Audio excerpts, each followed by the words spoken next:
Hello? Hi! Hello!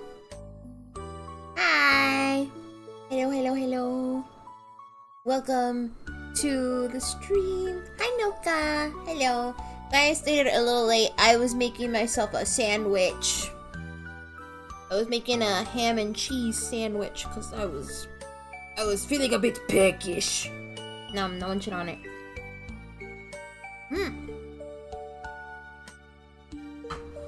I'm gonna play Ace Attorney!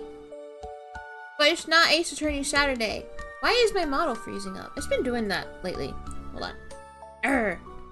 Hold on. Why is it doing that? Wake up. Wake up! Oh, hi! I'm gonna be playing Ace Attorney Investigations, which is the Edgeworth game. Mr. Edgeworth, the prosecutor from the first game. One of the most iconic prosecutors, even. Hi, Mona! He got his own game. And I finally have it! And now I finally get to play it! My thing about this game is that I read that originally this game was supposed to be like an Emma Sky game. But then they changed to Edgeworth because they were like, Emma Sky is not as popular as Edgeworth, and we want this game to sell, so make it about Edgeworth, or we will not okay your game. And now we have Edgeworth game. But it makes you wonder what a game based around Emma Sky would have been like. I kind of wish they went with that instead. It probably wouldn't have sold as much, I'm gonna be so real. But I still want it. I would also love an Emma game. I know she still kind of shows up in this game, I think. I saw a screenshot of her in a different design, and I think it's from this game, so I'm assuming she shows up at some point. But she's not the main focus. Why does my model keep freezing? Hold on. I'm gonna restart VTube Studio because my model keeps freezing for some fucking reason. Hold on. I'm gonna disappear for a second.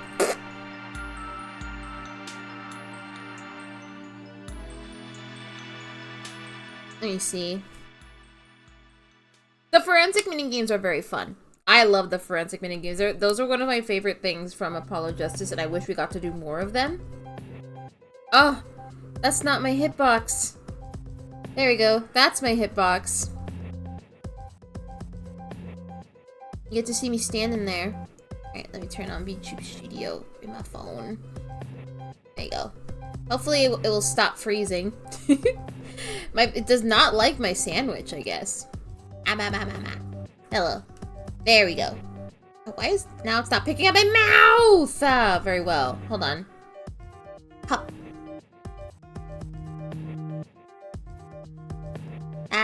There we go. That's better. That's better. Hopefully the model stops freezing. But hi! No, your streamer's not gone. A streamer here. Streamer here just having a sandwich. Just having a provolone cheese and honey ham sandwich.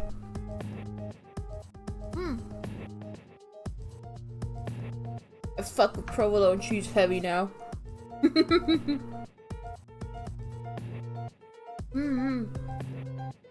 But yeah, I'm gonna play Ace Attorney Investigations. I have it on the Nintendo Switch. So, if you've been hearing this, that's why.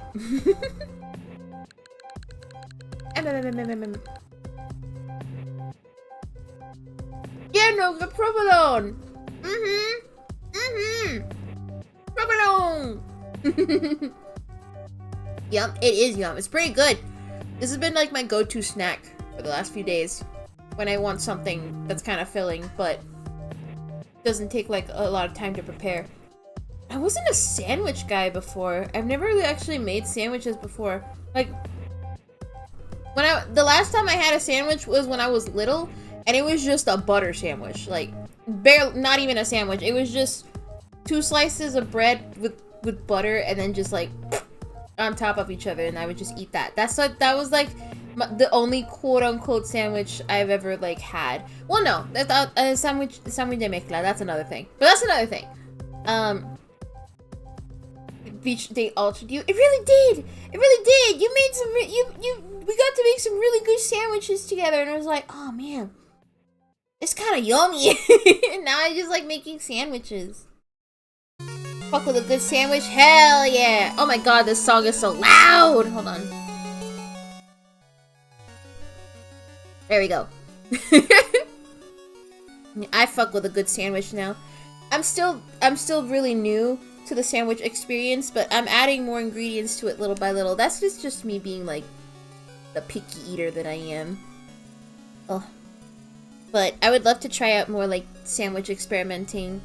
Like maybe with different meats, see if I can get some more like chicken in there, because we only have like hams as like luncheon meats at the moment. But I would love to try like some chicken, maybe toasting it with some melted cheese. Oh, maybe a little lettuce possibly to add a little green to it.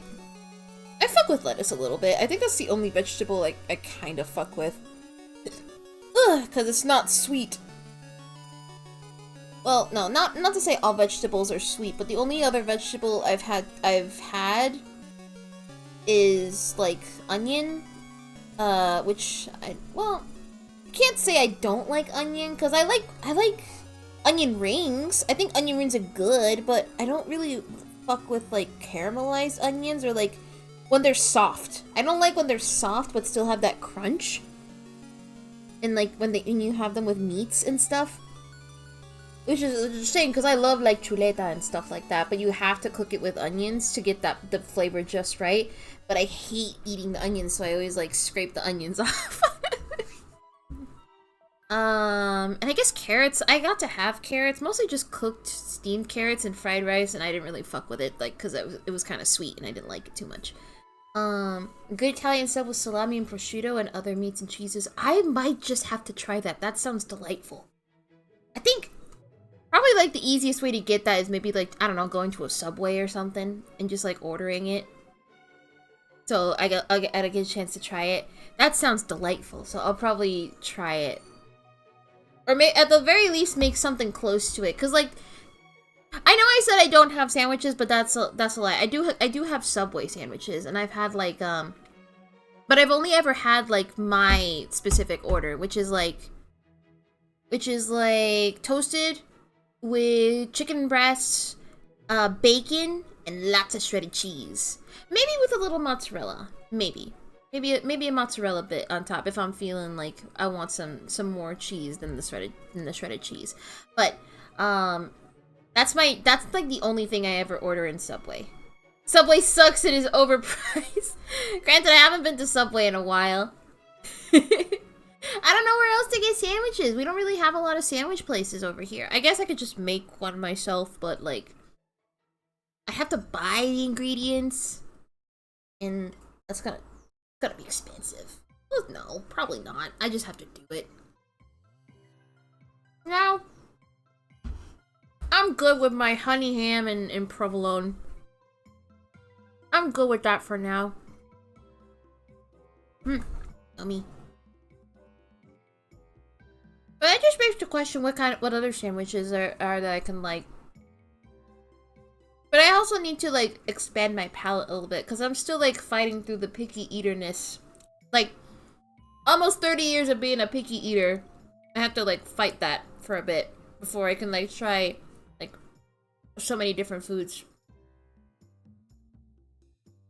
Oh, a farmer's market! That is lucky. You just get to get so much stuff. So many veggies and meats are available to you. And I don't have, like, anything like that nearby. Like, at most, I have, like, a shitty little, like, convenience store. I guess I would call it. I don't know if it's like is it a convenience store? I guess. Kind of. No, I'd say it's, like, just a really small supermarket. Or just a market, maybe. Not really super. Got a 2-pronged fork and sample all the lunch meats. Ooh! That's not a bad idea. If I ever go to, like, an event where they have, like, all the, like, the little, like, meats all splayed around, I'll try some. I've always wanted to try prosciutto. It looks good. It looks yummy. I'm wondering, like, what, like, for anyone who's had prosciutto, what does that taste like? Is it, like, a sweet? Is it savory? Is it salty? Is it, like, sour? But what kind of flavor profile does prosciutto have? Because I've been very curious to try it. It's yumma. True. I kind of love that. It's yumma. It's savory and salty. Ooh! Okay, then I'm gonna like that. I love savory and salty food. Like, it's like, I'm not a huge fan of sweet. I'm not really into sweets. Like, the only sweets I like is maybe, like, vanilla ice cream and sweet pretzels and vanilla cake, but not the frosting. So, and Coke. Those are the only, like, sweets that I like. Sorry, I was, like, burping a little bit.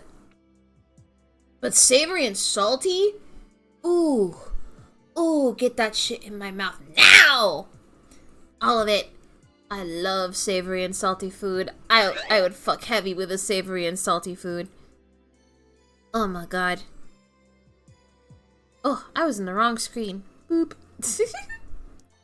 Oh. No, I don't want sweets. No. No.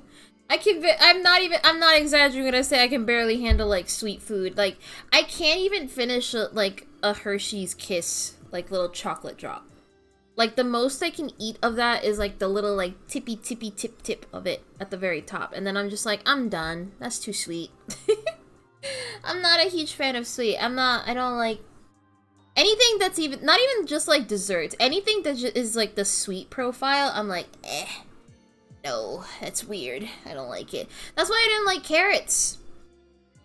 I was having cookies and I gave Carl, like, a little bit of it and then they were like, okay.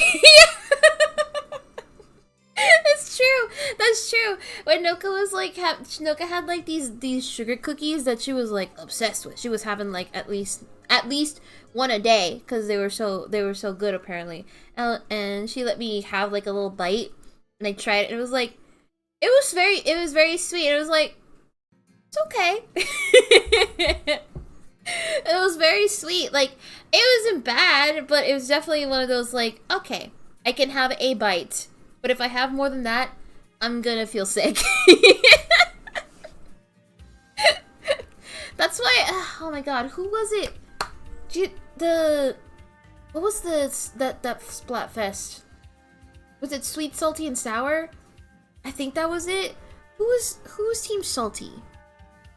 I think it was Fry? Hold on, I need to look this up really quick. Splatfest. Sweet, sour, spicy. That's what it was. Sweet, sour, spicy, that's what it was. Okay. If the options were sweet, sour, and spicy, then I probably had to have picked Team Sweet because I'm not very big on spicy or sour in comparison to sweet. Like, I can eat some sweet things, but I can't really eat a sour thing or a spicy thing, you know? But I remember seeing, like, I don't know if it was a piece of art or an animation, where I think it was Fry, she was made to eat, like, something sweet, and then she got really sick. Like, and I was like, oh my god, she's just like me! She's just like me! Gives you a warhead? What is a warhead? Hold on. Warhead. Warhead's candy. Oh. Oh no. Oh, it's those things! I've seen the face. I've seen the face thing in packaging. Oh no, I could not have that. I would implode. It's got like a super sour coating. Yeah. It's like the guy that has like the head exploding, and it kind of looks like a mushroom cloud. He's like, he's so puckered up. Yeah, no, I cannot have this. I would implode. But after you suck it for a bit, it's just sweet. Which, you know... No! That's even worse! This is a death bomb for me! I would just crumple up and explode! First it's sour, then it's sweet? No! I would die! I would die! No! I wouldn't be able to handle it. No. Don't give me a warhead. You want the Carby to die? You want the Carby to implode? I would Uzumaki myself. No. I would just Uzumaki myself. That's what would happen. Hold on, I need to bite my sandwich. Ow.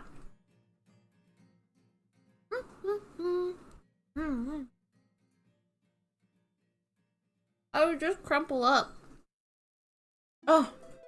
But I think I've chatted enough about sour candies and sandwiches and whatnot. I got a game to play. Let's move over here and then go over here. Oh, my Switch is already like, I'm bored! Play me! Okay, you freak. Hold on, let me put this over here. And then turn this on. Put that there. There we go. How about tuna spaghetti with capers, anchovies, sun-dried tomatoes, garlic, and butter? I've never had that before. I've never had, like, fish. I love, like, Nuka knows, I love, like, shellfish, and recently, calamari. I got to try calamari for the first time, and I fuck with calamari heavy. I love calamari, especially the tentacle part. I really like that. That part was delicious. But I've never had fish. I don't think I've had, like, fish at all. Like, not even, like, tuna or, like, fish, or, like, grilled, like, fish meat. So, I can't say whether I would like it or not. I don't know if I would. Maybe I would. I would have to try. I would have to maybe try it, but I'd have to be feeling brave. Ugh. I would have to be feeling brave to try a fish, because... I won't lie, I had like a funky experience with fish, because I remember like one time my family went to like a seafood restaurant, and I was still very picky eater, so I was only having like maybe rice and some chicken. And my older sister, we were still going through like our we hate each other phase, and she saw that I was looking at the giant fish that was on our table a little uncomfortably, so. Being the big sister that she was, she stabbed the eyeball with a fork right in front of me, and it popped, and I cried. And I've been very apprehensive to have fish ever since. I fuck with seafood so heavy more than meat. See, I'm the reverse. I really like meat. Like, I love meat. Especially, like, fried meat. Like, you take a piece of meat and coat it with some breading and deep fry it. I was like, oh, sublime.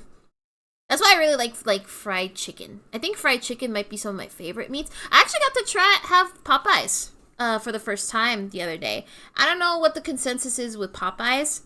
But at least the Popeyes I went to, it was really fucking good. It was really, really, really good. It had like a really crunchy, like, super flaky, like, breading, but the skin didn't like fall off the chicken. So I got to enjoy both the meat and the skin at the same time, which you know is very hard to do with fried chicken, because like the best part of fried chicken is always like the skin. So if your chicken is not good, like the main chicken, most people would just peel off the skin and eat the skin, and then just leave like the bland chicken on the table, and that would just be wasting food. But thankfully, this Popeyes we went to, they had like a perfect balance of like the chicken was really cooked really well, the skin was amazing, and the chicken itself was also like very tender, and seasoned, and it was good. It was really good. Would go again. Would have food, probably fresh. I think I've had takeout like from there, but it was like by the time it got to me, it was like not as fresh and it wasn't as great. But freshly made fried chicken from Popeyes is pretty good. They season the chicken pretty well. Yeah. I really like what they did with the chicken I got. So most likely would have chicken there again. I also got to try a biscuit. Not the biggest fan of the biscuit, but that's mostly just me. It wasn't bad. Like the biscuit was basically like, I wouldn't go out of my way to order it, but if it was served to me and it was the only thing I had, I would have it. It's like a well, if I have to kind of thing. So I would eat it. It's like, it's better than just not eating it at all and staying hungry because I didn't like it.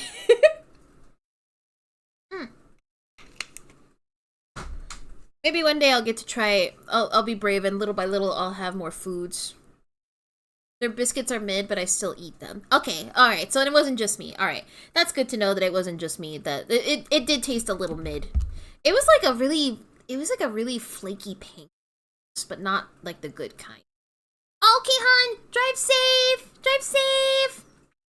And the biscuit was like, it was like really flaky, and it reminded me of like store-bought pancakes, if that makes sense. Like, have you ever had like a pancake from a restaurant that you know was just like, oh, this was like in the freezer section of like a supermarket, and then they just reheated it and then called it a day? It's like, yeah, it was dry. It was also really dry. Yeah. It tasted like it tasted like a supermarket like frozen reheated pancake. I know that's very specific, but that's what it tasted like to me. And I know my supermarket pancakes. Let me eat my sandwich. Brisket was mid. I didn't get to try the mac and cheese. I don't know what the consensus is with Popeye's mac and cheese, but I've been curious to try it as well. I'll have to see. I think KFC biscuits might have a slightly better taste. Really? Maybe I will try that if I ever get to have KFC. I'm not a huge fan of the KFC chicken. Like, it's not bad, but Popeyes is definitely better. For sure. That reminds me, speaking of chicken, there was one thing I kind of regretted I didn't get to do while I was on my trip. Apparently there was a Wingstop, and I didn't get to try Wingstop. I wanted to try Wingstop so bad. I want to have Wingstop so bad. Wingstop doesn't exist over here, so I've never had Wingstop. And I've heard that Wingstop is so good. And I want to try it so bad. It's Wingstop, and what's the other chicken place? Jollibee. Wingstop and Jollibee. I've heard that their chicken is really, really, really good, and I've always wanted to try it. But they don't exist over here. We don't have any Wingstops or Jollibees over here, so I've never had a chance to try it. Wing this car. That's me. God, I'm craving chicken now. I love fried chicken. Fried chicken is so yummy. Fried chicken with a little bit of white rice to the side. Oh, heaven. Heaven. Oh my god. Okay. I've distracted myself talking about food. I should play the game. Wingstop is good, but expensive. Jollibee might have the best chicken IMO. I've heard Jollibee chicken is, like, insanely good. And they want to try it so bad. Like, I've heard that, I've seen people, like, say that Jollibee chicken is, like, absolutely, like, the best chicken around. Or, like, the best chicken place. And, like, oh, it looks good, too. I really want to try it. I want to know what they do different to have, like, such good chicken. Select view to review your piracy policy? No, thank you. That's fine. Oh my god! It's time! There's a gallery? Warning, the gallery section contains spoilers. Okay. So let's not look at that. I'm glad they gave you the warning. It does the Apollo Justice like collection doesn't do that, I don't think. That's kind of awesome that they give you the warning. Yeah, this has both games. This game, if I remember, this game never got translated or localized until now. Like for the longest time, all that was available was like a fan translation. So it's interesting that this is like basically the first time this game has ever been available in the US legally. It's like kind of awesome, you know? Alright, let's play this game. Oh! Oh, look at the HD sprite in comparison to the original? Ooh, that's kind of nice! Hold on, that's kind of nice! There's something really charming about the pixel art, though. Oh, we can change it at any time. Okay, if we can change it at any time, then that's fine. I think for now I'll stick with the HD, but I wouldn't be surprised that there will be moments where I change it to the pixel art. Damn, that animation is really good! That's really good animation! How many frames is that? Hold on. That's a lot of frames in comparison to the pixel art?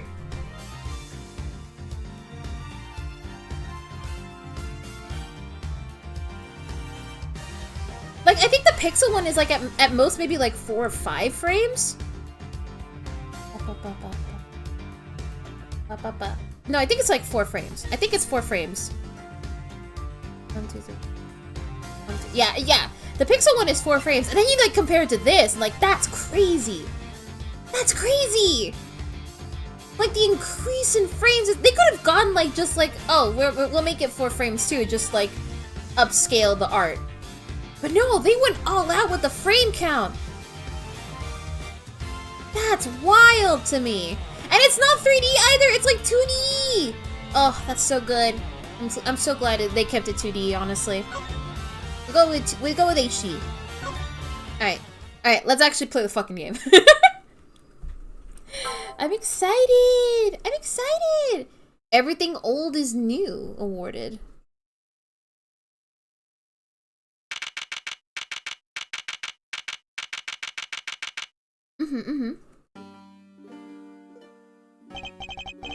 To make sure the defendant is found guilty, what other choice do I have? That's just the job of a prosecutor, after all. Oh my god, animated too? That may be true, but why? Why go this far?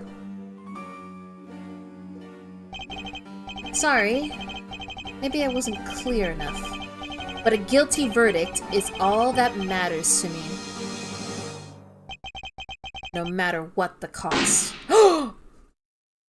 Damn. That's crazy. Alright, let's see. Who is it? Who the fuck is this?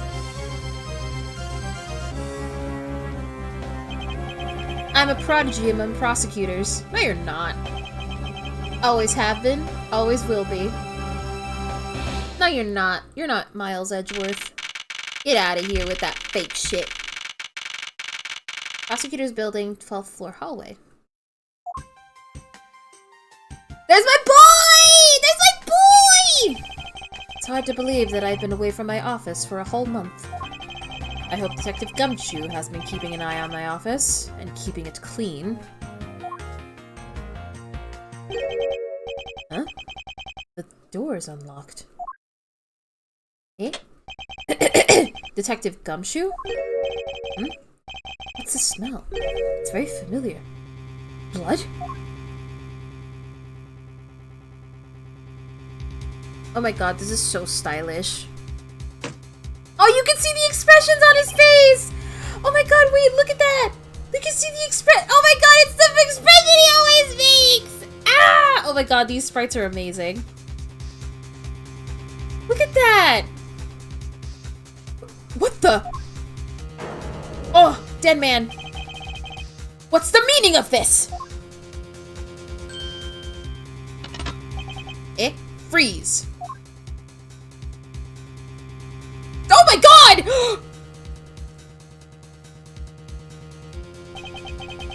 Identify yourself. Shut up. You've got some He's got some nerve committing murder in a prosecutor's office. Oh! Is that a threat? Let me make one thing very clear. What? No one gets away with committing murder in my office. No one.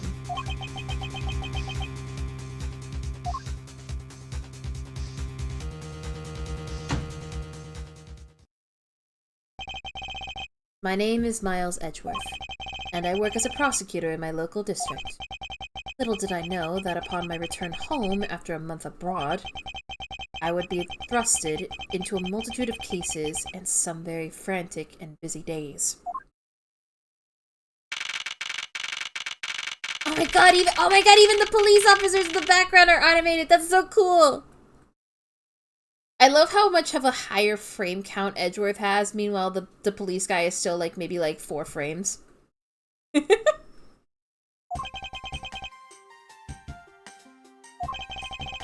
I finished photographing the victim's body, sir! Oh my god! Oh god, this game's cool already. This game's kind of awesome. Very well. Please continue your investigation. Yes, sir! I'm so not used to actually seeing the stuff happening. Instead of the characters just fading to nothing, and then we just have theater of mind. This is like super new to me.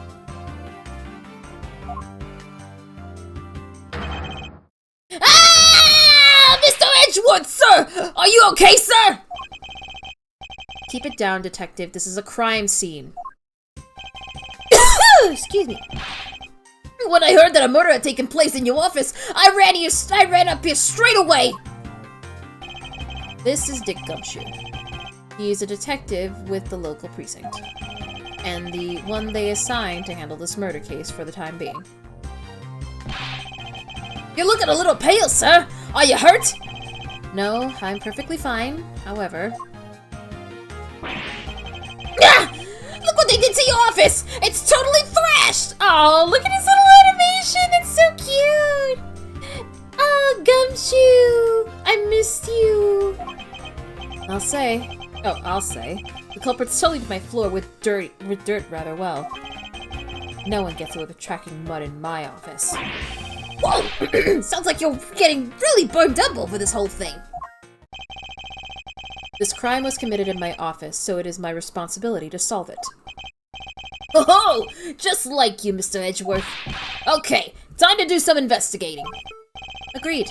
Our first course of action is to gather relevant facts and leads. Oh. We must not overlook anything, no matter how small, if we are to find the truth. So I'll keep any leads or information we find etched in the forefront of my mind. Speaking of things that piqued my curiosity, why of all places did the murder occur in my office? Oh, is it really coincidence that the murder took place in my office? Ah! I get the nagging feeling that this is something important to keep in mind. Oh! Proof of my possession, however, I prefer to keep it in my pocket. Oh, this is the victim? The victim in the case. Why was he killed in my office? Homicide detective at the local precinct in charge of the initial investigation.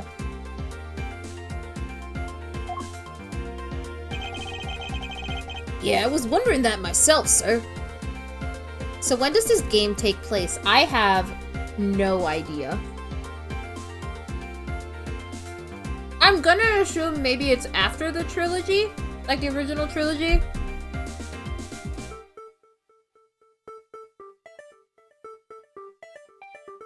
Because that's when this game came out, right? Well, this game has to have come out maybe like after the original trilogy or maybe after Apollo Justice. So maybe before Apollo Justice? That's my guess. I mean, you can't really say it's just a coincidence, can you? No, not really. Especially because of this.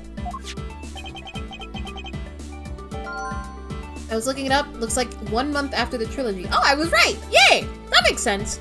Okay, that makes sense. I'm willing to believe that. The key to your office? What do you mean, sir? If you think about it carefully and use logic, it should become clear to you. Logic? What is this logic you speak of, sir? By finding the connection between two pieces of information and connecting them, new information is born. That is the end result of using logic. So, how do you use it? First, I recall the information we've gathered with L, and then I connect them together with X. I do think it's kind of clever that they're doing this thing, like, Edgeworth is technically the one giving the tutorial, but it wouldn't make sense for him not to know how to do this. So, it makes sense that he's, like, it's him, like, explaining it to someone else. I think that's like a good way to do, like, a tutorial like this with a character like Edgeworth, that it's him explaining it rather than someone explaining it to him. Ugh, look at that face. Look at that smug face. Now to use L and recall the facts. Whoa, whoa, whoa!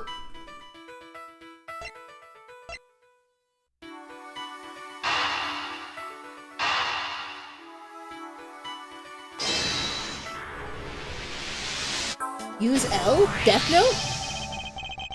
Doing things my way. Awarded. For security reasons, all prosecutor doors are outfitted with locks, which means it would have been hard for the murderer and the victim to get in here. Ergo, it's impossible to dismiss the location of this crime as mere coincidence. Yes, that's exactly what I was thinking, sir! There must be a reason why someone infiltrated my room. What was the killer after? Edgeworth would be explaining everything. Yes, he's just that kind of guy. You're really on the ball today, Mr. Edgeworth. That's some beautiful logic, sir.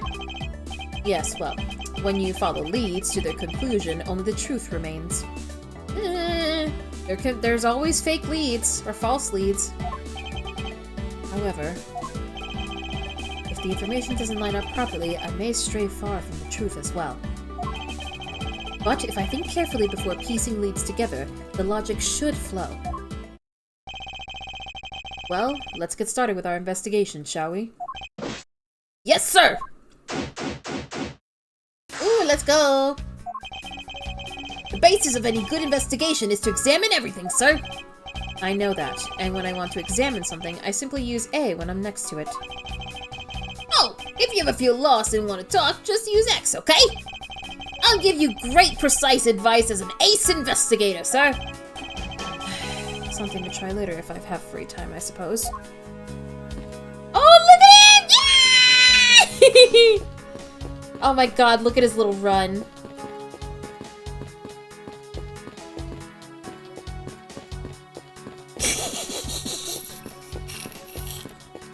Look at his little run! Oh, his run is silly. You called, sir? Oh wait.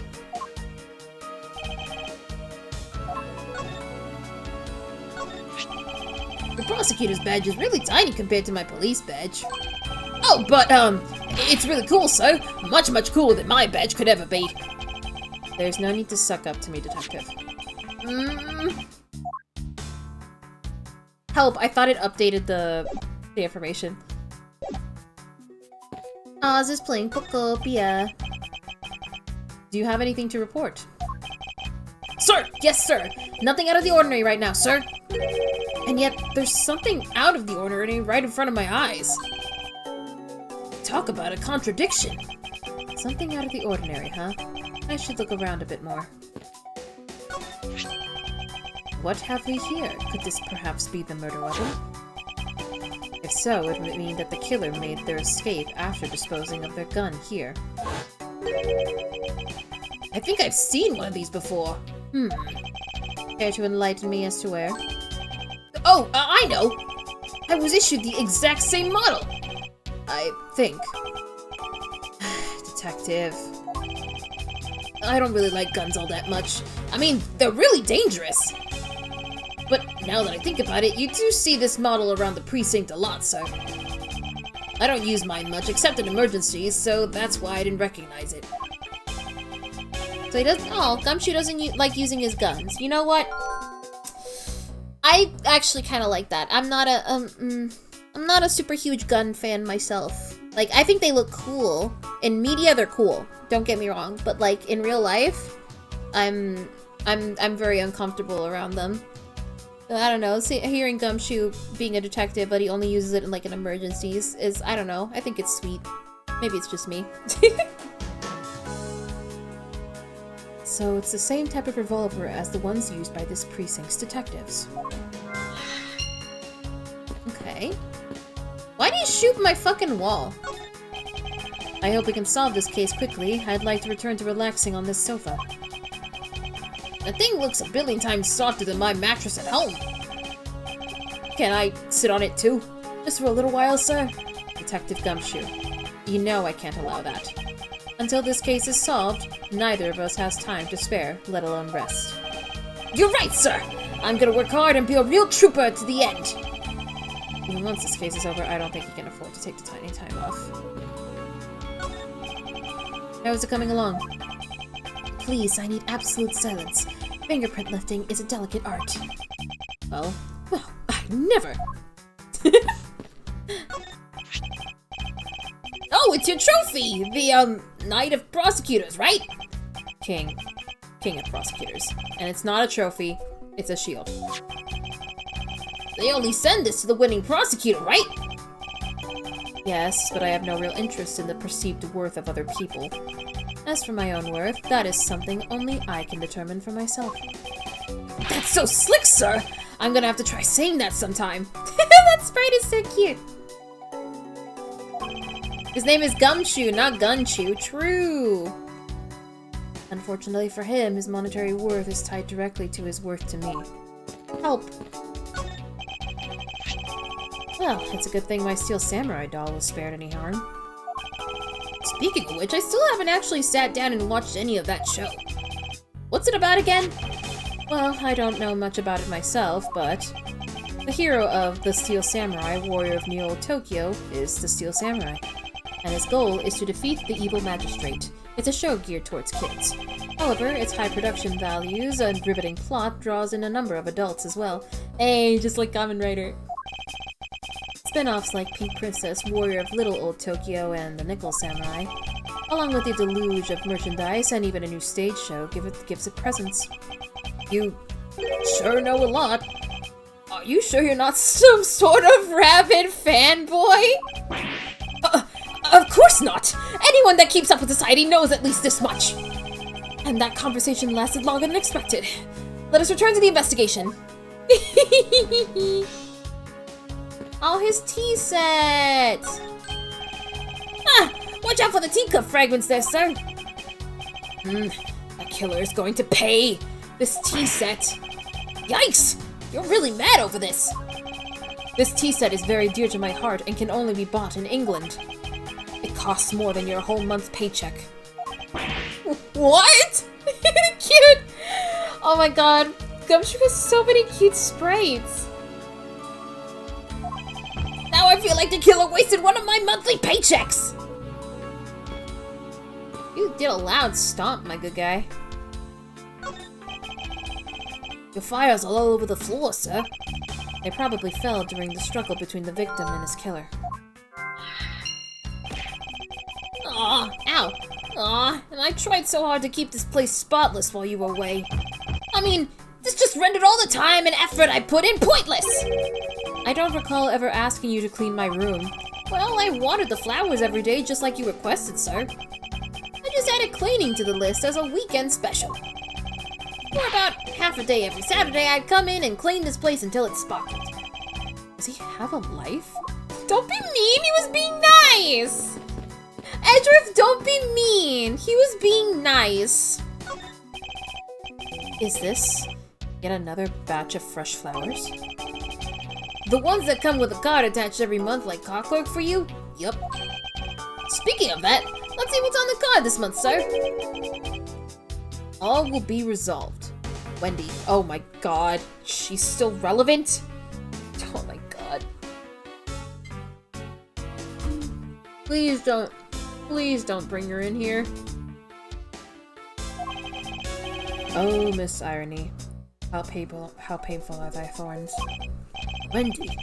Isn't that the name of that old lady with the whiny voice that stalks? That's enough, detective. You need not remind me further. Ugh. He has a stalker! You should report that! Ouch! I even knocked over your chess set!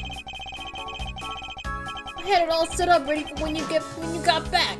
I figured we could play a few games. I had no idea you were interested in chess.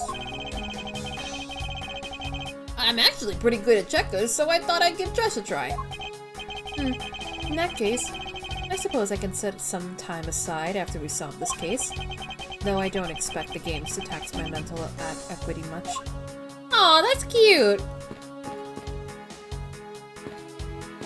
Alright, let's look at the giant elephant in the room. Address me.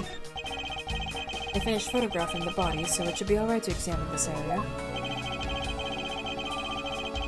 I won't rest until I've inspected every suspicious-looking nook and cranny. His wallet. What do we have here? Me? What the fuck? Thank you. Also, hi. Chess and checkers, famously similar skill level games. I mean, it's still sweet that Edgeworth considered it either way. Hey, I think I've seen one of these before. It's a police badge, detective. Oh, hey! I have the exact same thing, actually! What a coinkydink! Let's take a look inside. Buddy Faith. Mr. Buddy Faith. It would appear that our victim was a detective, just like you. I seem to have gathered a few pieces of pertinent information. Wait, so he's a detective, but Gumshoe didn't recognize him right away? How big is their precinct? Unless he was new. I guess maybe if he was like a new detective, then yeah, Gumshoe probably wouldn't have known him. Now, to calmly use logic and figure out if any of them are connected to each other. Before that, I'm gonna examine the body. Let's see here. There's blood all over his lower abdomen area. Looks like the bullet passed clean through his stomach area, sir. In other words, he was shot. Yep, and until the autopsy's done, I don't think we'll know much more than that. Please have the body sent to the morgue once they're done processing the crime scene. Bullet went clean through the victim's abdomen. The body was found around 2:05 a.m. It does look like his crotch is bleeding. He's not dead, guys. She's having a really bad period. Are you going to be okay with keeping track of the evidence we find, sir? Of course. This is the safest way I know to keep track of it all. Alright, if you say so. I keep all the evidence I find either in or with my organizer. When I want to re-examine a piece, I have to but press R to open my organizer. But the organizer isn't only for evidence. I keep people's profiles on hand in it too. It's probably a good idea to make a habit of checking the facts often. Hey! Now let's check out the suspicious writing in the wall. I don't believe it! I packed those files on the shelves so tight! That's not even an earthquake could make them fall off, but just look at them! At this rate, the rest of the files won't be able to withstand an earthquake at all! A problem, to be sure. Well, once the investigation is over, we'll put them back up on the shelf. Are we not gonna address the writing? The writing? The blood on his hand? No? Okay, that's fine. I guess we have to put stuff together first. Okay.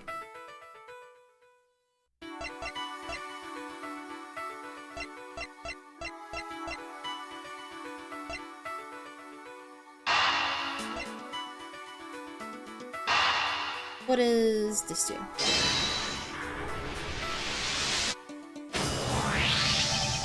The revolver, the standard model used by detectives. Could it have belonged to our recently departed? Detective Gumshoe, could you please thoroughly check the victim's body one more time? Yes, sir! On it, sir! Excuse me, pal. Let's see. What have we got here? Mr. Edgeworth, sir! This guy's wearing a gun holster! So it appears that our killer somehow managed to take the victim's gun from him. Okay. Let's see what else we can find out about this revolver. Yes! We can look at it! Yay! As I always say, you gotta look really carefully at each piece of evidence. There's no such thing as a bad angle. Okay, let's see. Let's see the chamber. It looks like only one round was fired from this. Wow, so the killer killed the Vic with just one shot after wresting the gun from him? Sounds like the guy knew how to handle a gun, huh, Mr. Edgeworth? We have no proof for now, but that is a distinct possibility. I guess this is about all we're going to find out. We should send the body to Jim! Whoa. Why? Oh, why? How could this have happened to a guy like you? His name's Buddy. Are you alright? Don't touch me! Leave me alone! Just let me be! Sorry, but I can't do that. The investigation is still ongoing, so please refrain from touching the body. The body? The body?! Don't talk about him like he's just some lump of flesh! Look at him! Jim looks like he's just turned in for the night. Sure. Just in a bloodstained suit, pal. Where are my manners? Aren't you that prosecutor? Why, yes, I am. I'm Jacques Sportsman. Jacques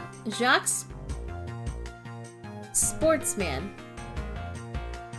Oh, Jock!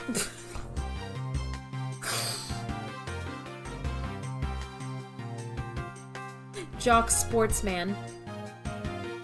It begins.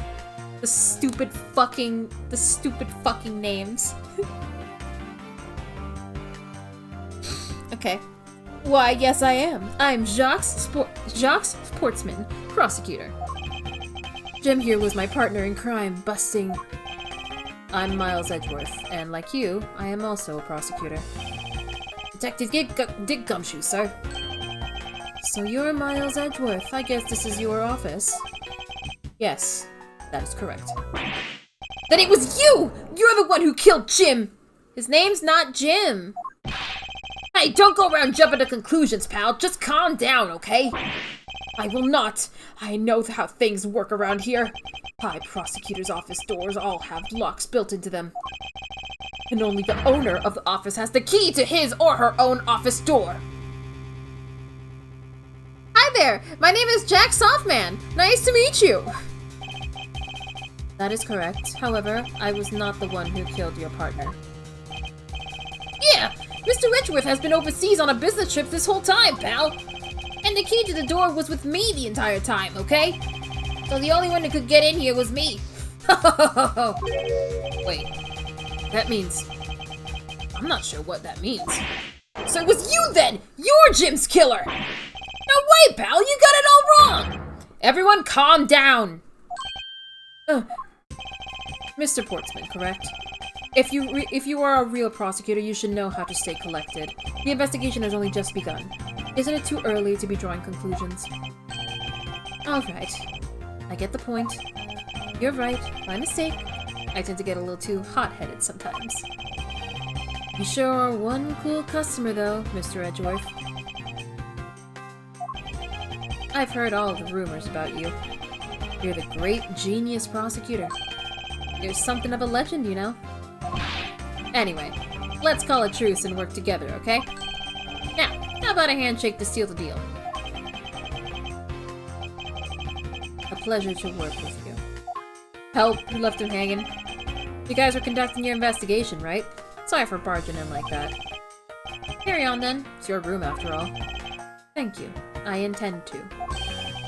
I just want a little more time to say goodbye to Jim. You there! Sir!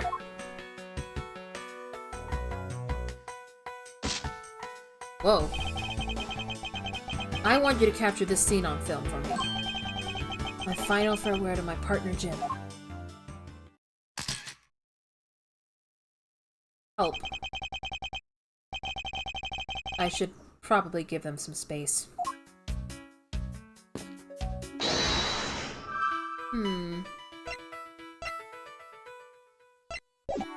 Okay, no evidence, not enough evidence yet. Ah! Your jacket, sir! What's it doing on the floor? It must have fallen off the wall when the killer tried to threaten me by firing a round. So the killer not only shot the victim, but they shot your jacket as well? They dared to shoot the ultra-special jacket that you made your prosecutorial debut in? What if they shot through it? It would have been a disaster! It's not worth getting worked up over, Detective. Not when there's something more here. Huh? Like what? I take it you haven't noticed it yet, Detective. There is a giant contradiction right here in front of us. Really? Did I say contradiction? He must be rubbing off on me. It's starting to sound like him.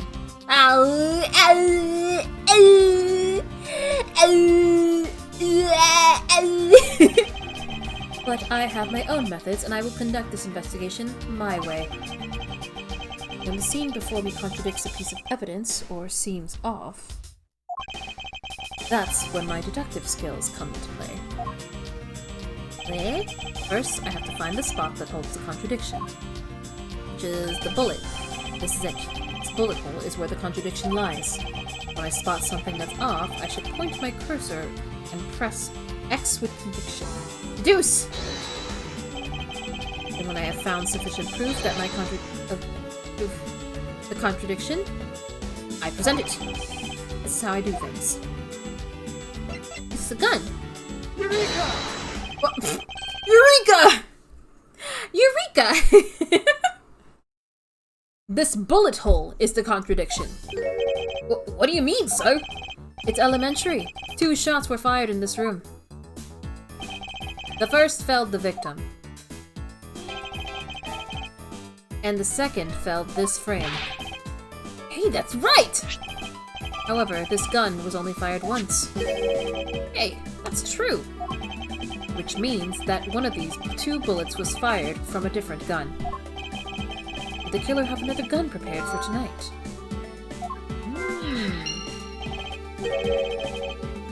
By the way, I noticed something, sir. Yes? What's that thing sticking out from behind the frame? Ah, that. It's a secret safe. A secret safe? Ooh, I smell money! I'll spare us the trouble and just say it. Nothing like what you're imagining is inside. Now, if you could kindly move this frame out of the way. Roger that! Talk about dusty! I suppose that's what happens when I'm not here to dust it once in a while. I had no idea there was a safe here. Why'd I kept it clean for you, sir? So, when did you put this thing in? It wasn't something I had installed personally. Every prosecutor office has one. Really? I had no idea. Why? Why, though? Why? Why do you need a safe in a prosecutor's office? Well, only prosecutors are supposed to have knowledge of their existence. Files? But he has like a giant file cabinet on the other side of the room. He keeps his files like easy access. What do you keep in your safe, Edgeworth? So, what's inside, Mr. Edgeworth? Right now, nothing. We only use it to store especially important evidence when a trial is in session. Ah, okay, that makes sense. That's it. Talk about squashing my hopes and dreams. What were you expecting?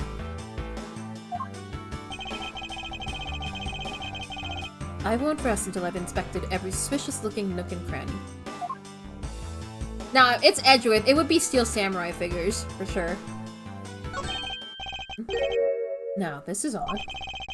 You found something, sir? This keypad. Don't you find it to be a bit too clean? Yeah, there's a thick layer of dust all around it, but not on the keypad itself. You there, the forensic scientist. Yes, sir. Would you please dust this area for fingerprints? You got it, sir. I couldn't find, let alone lift, a single print. Looks like it was wiped down well. That's more suspicious than it not having, like, dust. Each prosecutor has one in their office, only they know of them. Prints were wiped. As I thought, it appears that logic is the only way around this setback. Time to rationally and calmly connect the dots with the information we have. I've already finished examining this area, but it never hurts to look again. Is there anything else? I never knew there was a safe hidden back here! Well, if detectives knew about them, then they wouldn't be secret now, would they? Are there any other secret hidden things in this room? Even if there were, it would defeat the purpose of them being hidden if I told you. So don't bother looking for them. So there's no, like, hidden camera around you, right? And what if there was? No, it's nothing! Forget I said anything! Do I even want to ask what he's been doing in my office while I've been away?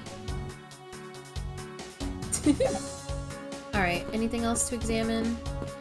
Alright.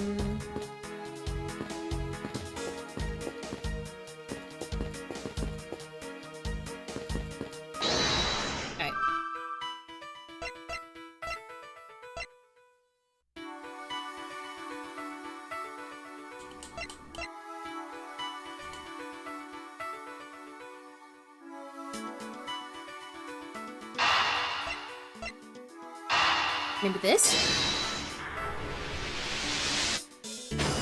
Yeah! I believe I have figured out what the murderer was after. Well, what is it, sir?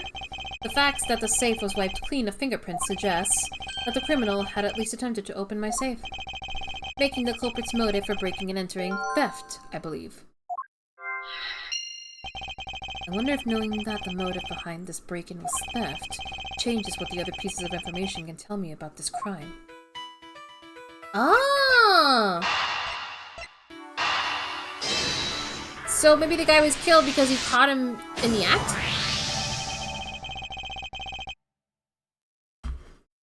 There is a possibility that the files splayed on the floor are not the result of a struggle between the victim and his killer.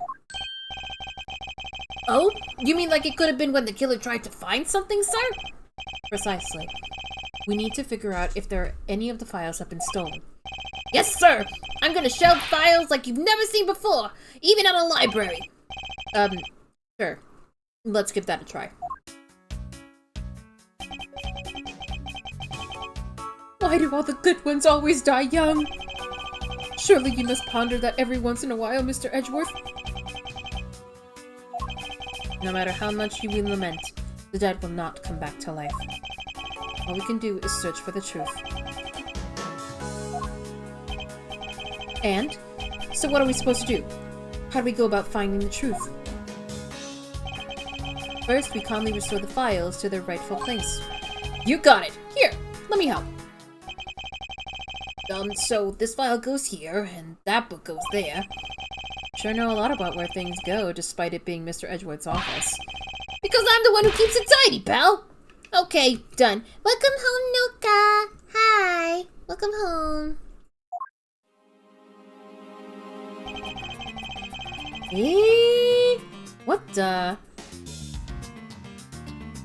What the freak? Hold on. It would appear that the murder was definitely committed here. The bloodstains on the bookshelf are still fresh. I suspect that the victim was killed in a standing position, hence the prints on the shelf. Wait, but that doesn't make any sense. Wait, hold on. The position of the prints don't make sense. What? And then the guy fell onto the floor, right? The blood on the floor is kind of grossing me out.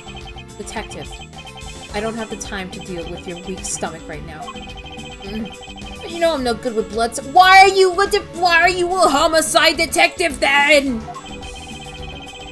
I'm certain there's something wrong with this picture. There's a lot wrong with this picture.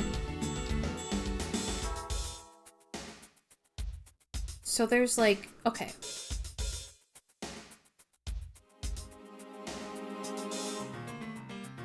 One A, 1B, 1C, 1D, okay. 2A, 2B, 2C, 2D. Yeah, there's some files missing. Yep. Yeah, there's some files missing. A lot of files are missing, and how did they miss that? The bullet is down here when that's not really possible. And then this handprint makes no fucking sense. And this handprint doesn't make any sense either. Also, this entire scene makes no fucking sense, but that's why we're here. We're here to investigate. So first, let's check out the handprints.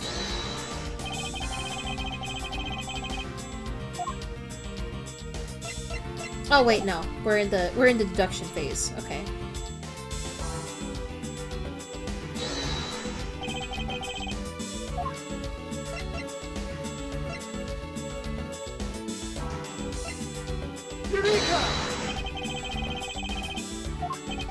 I don't really see what's so wrong about that spot. Huh. Oh. That was a mistake! Sublime! Eureka! Sublime! I hope so. I hope he says more. Alright. Oh, wait, I hit the wrong fucking button I'm supposed to examine. Here we go. Victim's handprints. He must have tried to support himself with his hands after being shot. There are prints on the floor, too. Those must have been made when, unable to stay standing, he dropped to the floor. But the positioning makes no sense. I put them all back just as they should be, sir. Doesn't look like anything's missing. Although it does look like the killer moved the body to flip through my shelves. I wonder if they found what they were looking for.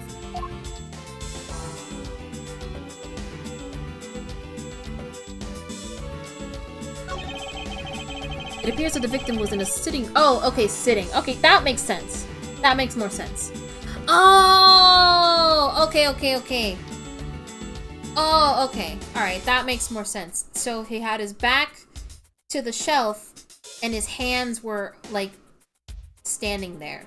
Like, placed there. Okay, that makes sense. Alright, that makes sense. Okay.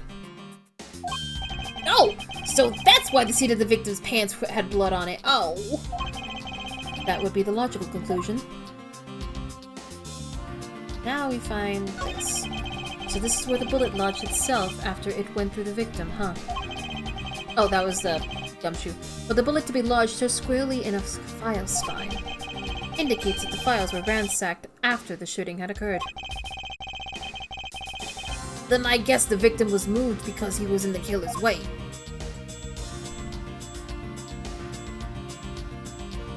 Anything else?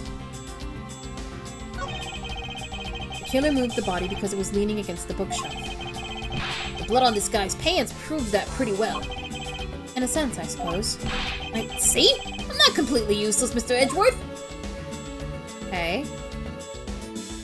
Let me look at my evidence really quick. So...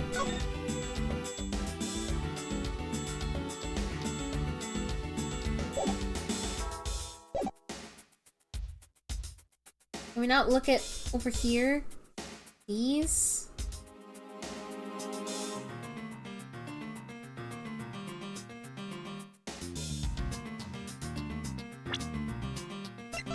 And the gun. To think that it's so easy to take a life with just the pull of a trigger. You know, I can never see myself really liking guns. No, but I love the ones they use at track and field. Meets to start races. If you take off before it's fired, everyone always ends up following your lead. To chase you down for a false start, detective. Now that you mention it, even when I finish first, I always wind up in last place.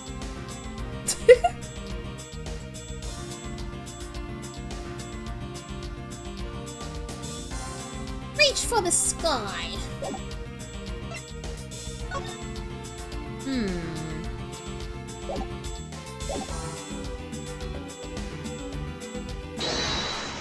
I can get some...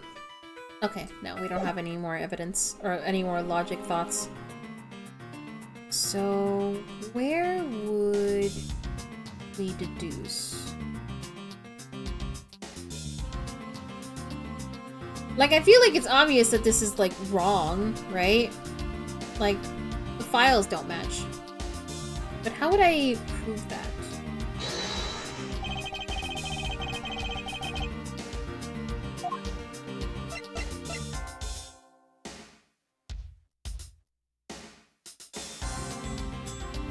Oh, right. Eureka! Eureka! There is clearly a contradiction here with this bullet hole. What do you mean, sir? You don't see? Quite simply, the bullet hole itself is too low. If the victim was shot in the stomach, the hole should be much higher up. But what if the guy was shot while he was sitting or lying down, sir?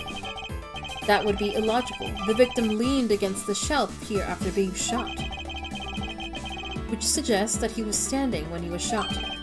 That means... Wait, what does that mean, sir?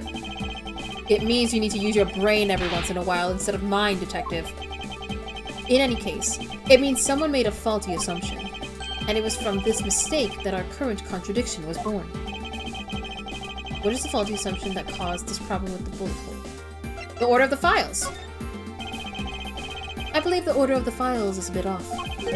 You mean I put them back in the wrong order just now? Hey, I actually think the labels on the files are wrong, sir. Oh? Yeah! You see here are the files that were shot to begin with the number 0? What are they doing all the way down there after 1, 2, and 3? That's really weird. Actually, the way they're organized now is the correct order. They are exactly as I see them in my mind's eye. But the numbers are all out of order. Those white binders are special, so they are arranged a little differently. Now from this, we know that the files were not in this order when the crime occurred. Aha, so that's it. I believe the same killer made the same incorrect assumption as you just did, detective. Let's rearrange the files in the numerical order and see what we find out. Oh!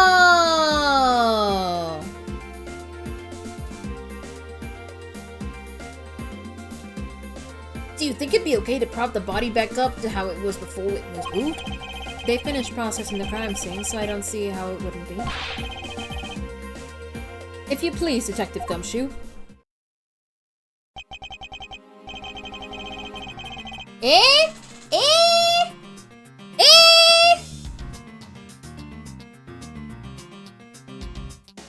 As I suspected, the bullet hole is now where it should logically be. The killer went through my files first before shooting Mr. Faith, and then put the files back in numerical order, I guess. Exactly, and then proceeded to shoot the victim. But why would someone kill a man and then look through your files one more time? Puzzling indeed. The files were thrown into disarray twice, once before and once after the crime. But why? That is kind of weird. Now the crime scene is as it was at the time of the murder. Time to give it another look. Okay, so he was shot here. He probably grabbed his wound and then, like, grabbed onto the shelf and then fell down, and then his hands were here. But there's, like, all this, and he couldn't reach this. There's no way he could reach this, so this has to be, like, fake. This! What is that? Why does it say Gumshoe on there in blood? I'd say that's some incredibly incriminating evidence. Yes, indicative of criminal activity indeed. No, wait! There's gotta be some mistake! Mr. Edgeworth, sir, help me! Say something, sir! It appears that one of my files was stolen. Is that all, sir? What about me and my situation? Is this what the killer was really after? Stolen data. Thank you. Looks like Jim was able to leave us the name of his killer in the end. And this most important message managed to reach us. I'm telling you, it wasn't me! You can't be terribly pleased to hear that your beloved partner is the guilty party. And you are going to if you are going to accuse Detective Gumshoe of being the culprit, I sincerely hope you have some proof to back it up. Jim's words. They're more than enough, wouldn't you say? If that's how you want to play it, then at least allow me to understand your reasoning. You got it! I don't like this one bit. There's something strange about this man's attitude. And there must be some sort of flaw to his logic waiting for me to dig out. Mr. Edgeworth, what are you going to do? What I always do in court, I'm going to cross-examine him. One way or another, I'll expose the flaw in his logic with this technique. Oh, how do you do that? Can you explain it to me, sir? Might as well. Alright, first I listen to the witness's testimony. If I find a flaw in his testimony, something that contradicts the evidence, I open my organizer with R and present the piece of contradictory evidence. That's something I simply use X, blah blah blah blah blah blah. But it's not like there's gonna be a flaw in that testimony every time, right? Correct, and at those times I need to press the witness with L. Sometimes by pressing I can draw out new information and new or modified testimony. I think I get it, sir. I'll be sure to try this technique, but during investigations too. Very well. I'll even show you how it's done. Now watch carefully.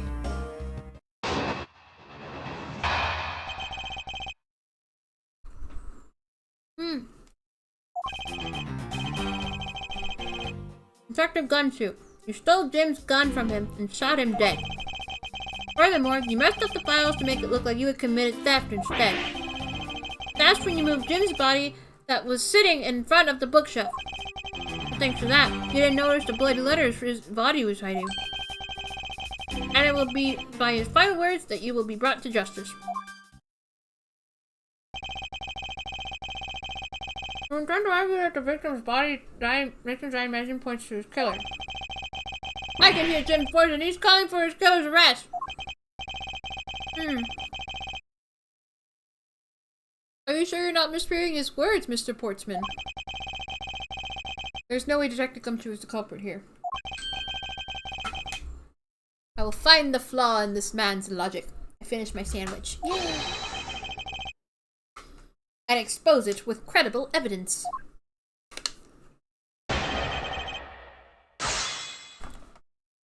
Whew! Let me drink some water.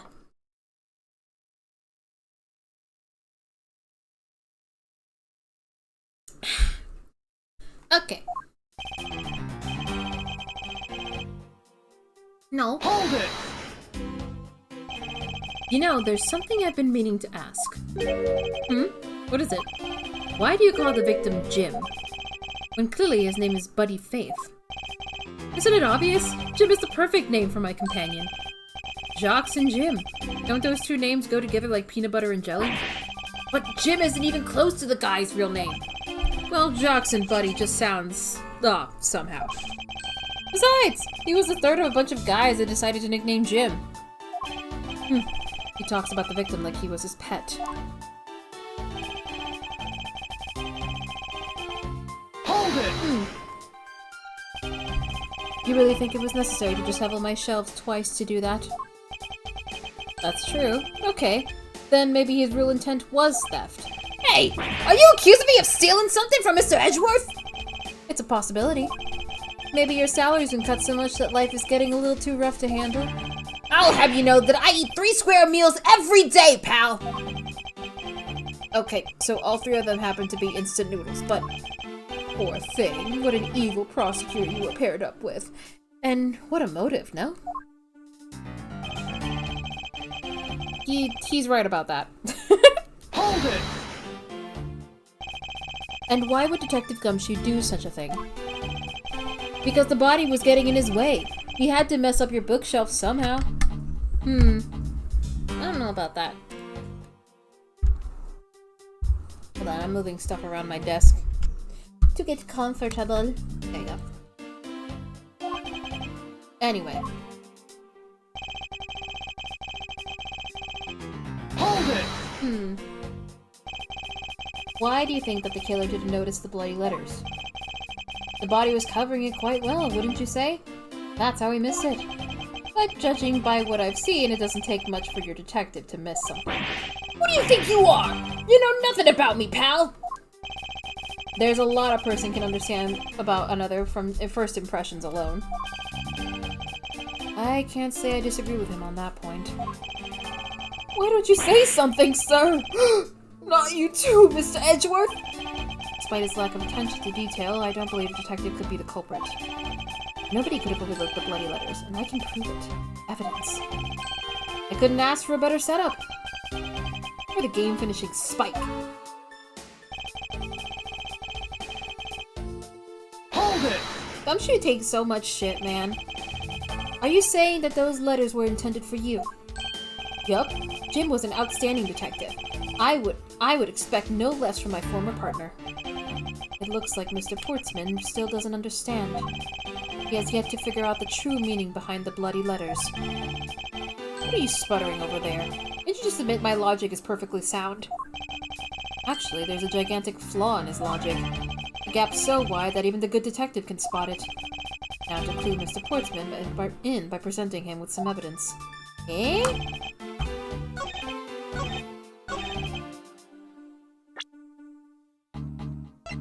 Isn't it that the body was like...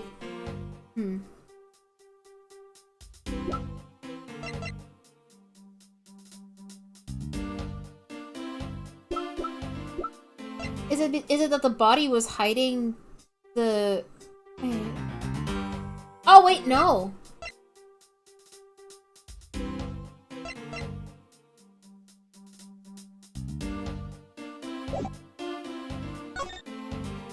Oh, thank God, I can save.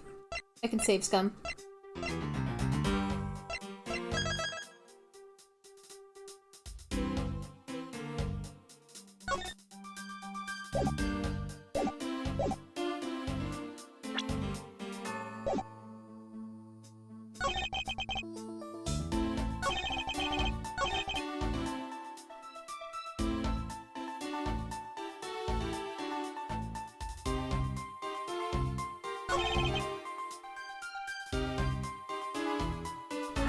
I'm gonna try this. Objection! Nope. It wasn't that. Oops, wrong button.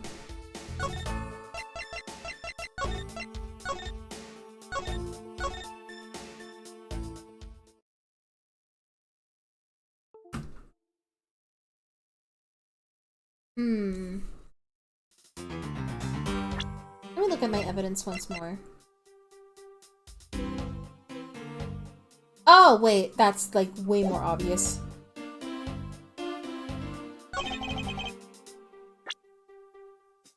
Objection! That? Mr. Portsman, there is a large flaw in your logic. Really? I think it holds up rather well, actually. What do you think is wrong with it? What? But... Doesn't look at all, sir. Concentrate!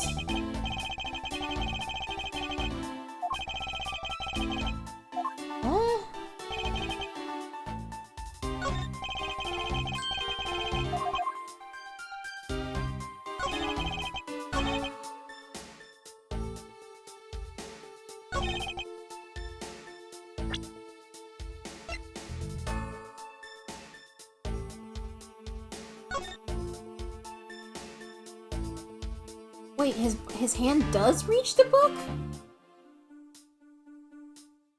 Huh? Okay, I guess.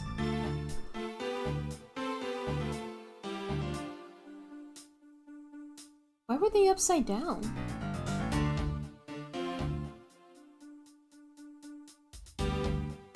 Wait,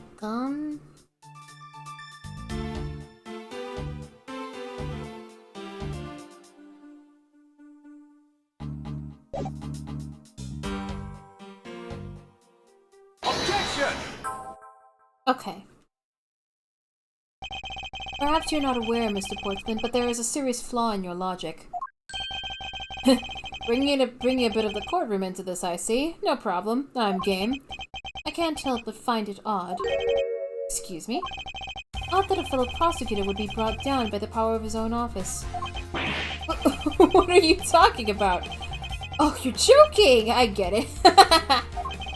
If you have the time to laugh, then you have the time to take another closer look at this. Do you still not see? If not, may I direct your attention to the missing file? What? That's impossible! What's impossible, Mr. Portsman? Nothing. The files on the shelf are all about a certain case. When the killer went to take the file after murdering your partner, I highly doubt they could have missed the bloody letters written on the spot. Objection! Oh, he said objection! It's possible that they could have taken the file before committing the murder! I think it's pretty obvious that the file was stolen after it was written on. The missing letters in the detective's name where the file should be as proof. Yeah! I mean, the S is gone, and there's only half an H! If Detective Gumshoe really was the culprit of this case, I highly doubt that even he could overlook his own name written in blood on the files. Feeling objection and not a courtroom is really funny. That's what they do in Ace Attorney! All of them fucking do this. Especially as a detective who can't stand the sight of blood.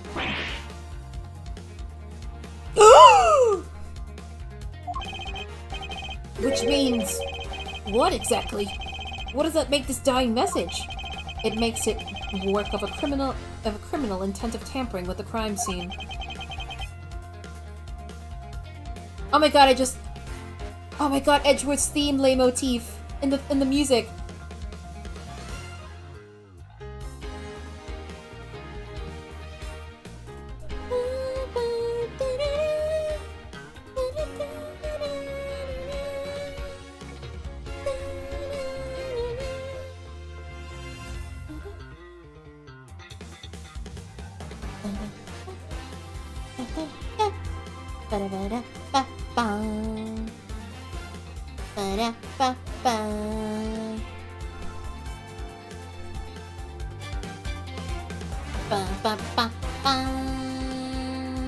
Sorry, I'm jamming.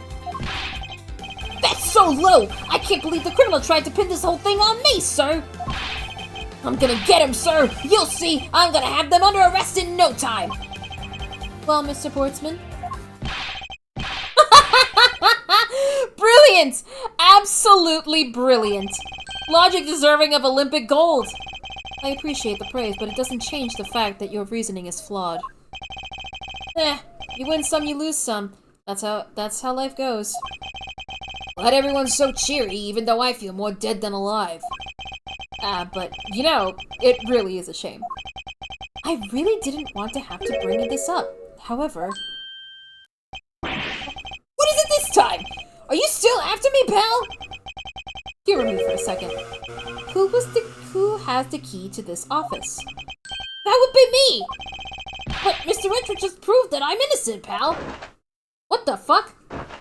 Why? Why? Why? Why'd he do that? That's absolutely right! And I acknowledge your innocence!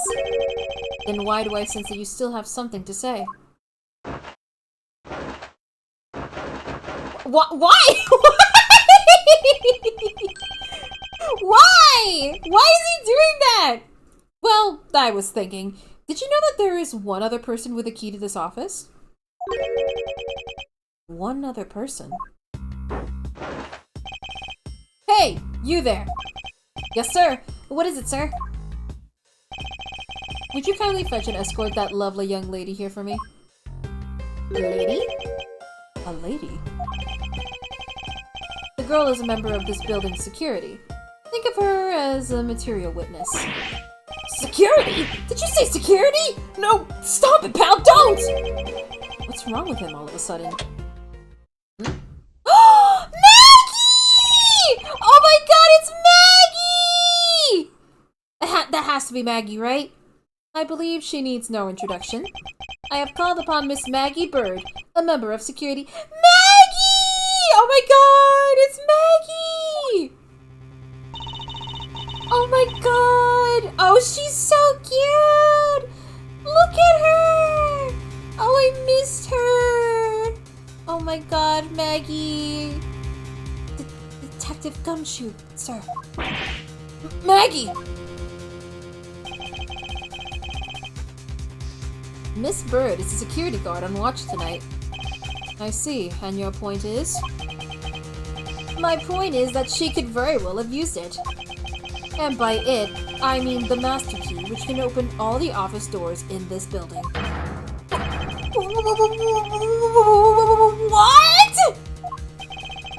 If you're not the guilty party, Detective Gumshoe, you are not accusing Maggie Bird of all people. How dare you! I ought to skin you alive! And the only other person with access to this room is Miss Bird. How dare you! I would never sneak into someone's room! That's right! I refuse to believe that Maggie's the culprit, pal! It was me! That's right! I didn't! Oh, Gumshoe! Can we take that as a confession, Detective? Well, it wasn't really me, but it definitely wasn't Maggie, pal! So, yeah! It was me! If it was me, you'd have no problem with that, right?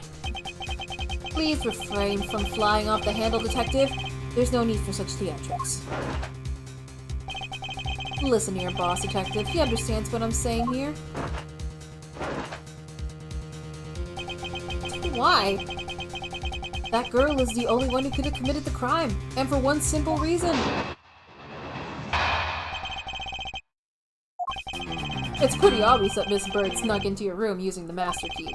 I mean, if Detective Gumshoe isn't the one who opened the door, then that leaves only Miss Bird as our prime suspect.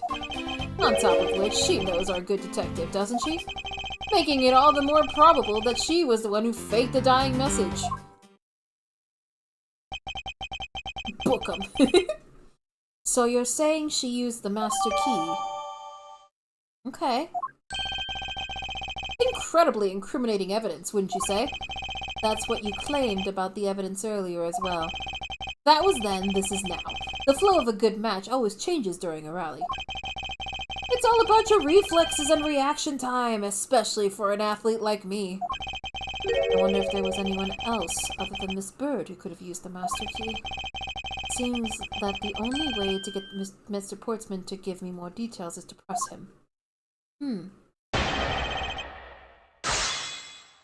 Okay. Alright, let me... Can I look at the keys? It's the master key to every office in the building. Oh, that's it? Okay. I thought there'd be more than that. Alright. Let's see what the profiles say. She's... Oh my god, I didn't realize how big their age gap was! Oh my god! I didn't realize their age gap was that huge! Oh fuck. Gumshoe knows her from when she was a police officer, now works as nighttime security.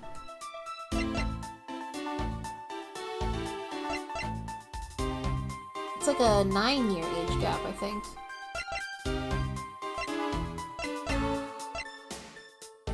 I think they met each other, or she was introduced in the second game, which is like a year after the first game. Are they a ship? I think, well, Gumshoe absolutely has a crush on Maggie, for sure. Like, he, like, loves her a lot, even when she was engaged in her debut game. And in the third game, I think it's implied that she might also have feelings for him. Maybe, possibly. I don't know. But definitely for sure Gumshoe does like Maggie a lot. I don't know if it's like confirmed that she likes him back though. They're very cute. They're very cute. I just never knew their age gap was so huge. Oh yeah, actually, yeah, no, it's 11 years. Jesus Christ, that's huge. That's a massive age gap. Like, if they're, like, I don't care too much as long as they're both consenting adults, you know?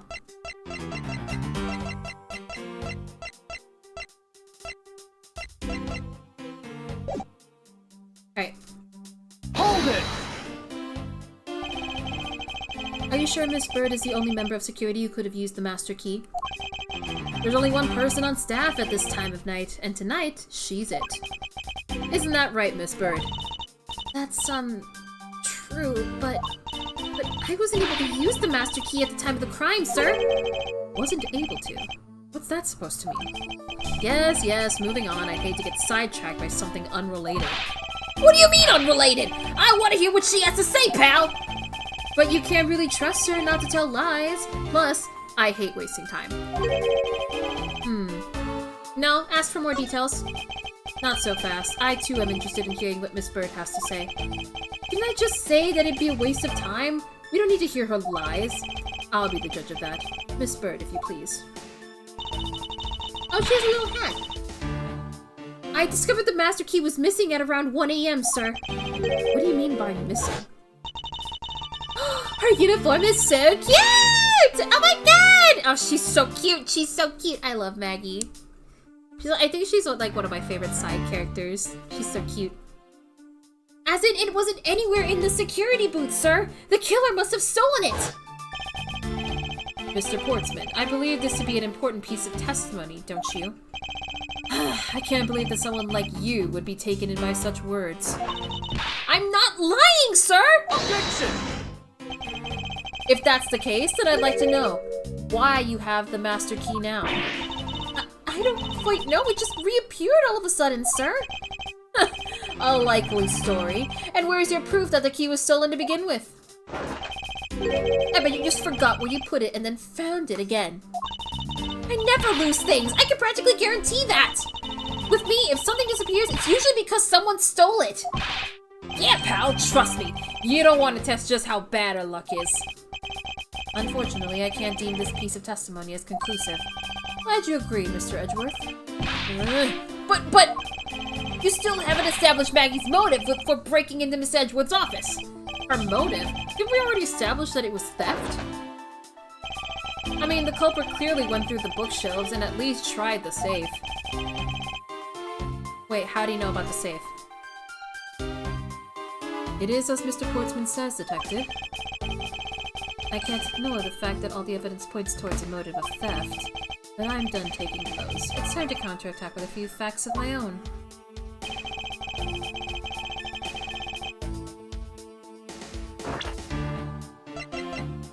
How did he know about the prints? Or like the lack thereof? Her intent? From the messed up shelves, blah blah blah. Hold it!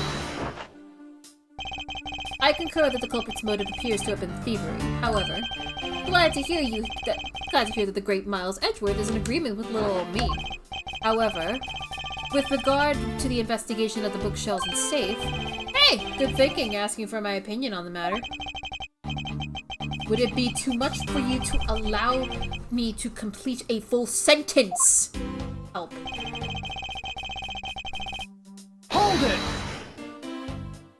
I thought we had established Detective Gumshoe's innocence pretty thoroughly. It was just a theory, one hypothesis among the many possibilities. I mean, I had my doubts about Miss Bird from the very beginning. If that's the case, then why didn't you mention her first? Now, don't make that face. See, there goes the truth running the other way. Let's pick up the pace and see if we can't catch up to it. I don't think you're catching my drift. Ah, but we are in agreement that the detective isn't the killer, right? If so, then I hope you'll understand when I say that since she's the only one who could have opened their office door. God, his little fucking, like, look at my chest. Ugh, ugh, why does he do that? Ugh. Hold it! Don't you think it's a bit early to be jumping to conclusions? Are you saying there's another way to open the door other than the master key? Oh, I get it. Perhaps you had a spare made for someone else? I'll have you know, I have never made a spare. So what are you insinuating? Nothing! Guess I should have known better than to suggest that someone like you would. Hold it! Oh yes, she does know him. Is there anyone in this district who hasn't at least heard of Detective Gumshoe? Good point. He's practically a celebrity among us prosecutors. Really? I never knew I was so talked about, sir. We're holding our collective breath, you know. Or when you screw up so badly that you're literally chased off the force. Wait, what? Is that true, Mr. Edgeworth? Of course not. That's hogwash. Ew, don't scare me like that. I almost had a heart attack here. Oh, poor guy. Hold it! By dying message, you mean the bloody letters that spell out gumshoe? I figured that whoever wrote his name must have wanted to frame him. And just the act of choosing his name was proof enough that the two knew each other well. Mr. Edgeworth, what are you waiting for? Hurry up and present some evidence! I would love to. But first, we should listen a bit more and digest what he is saying. And press him for more information.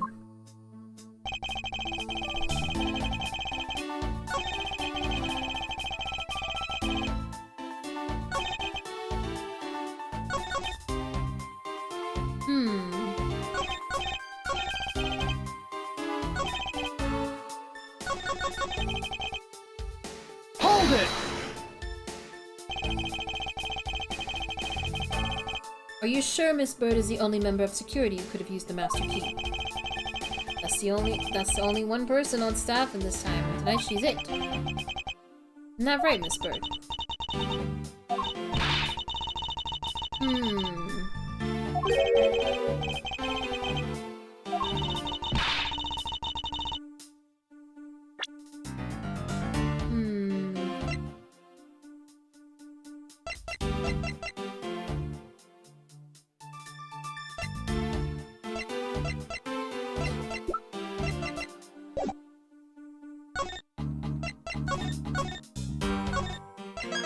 Let's save really quick.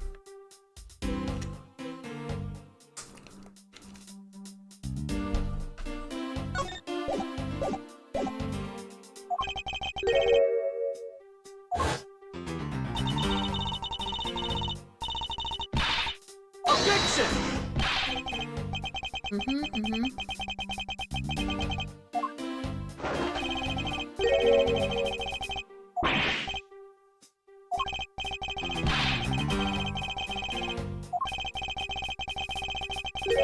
It was theft.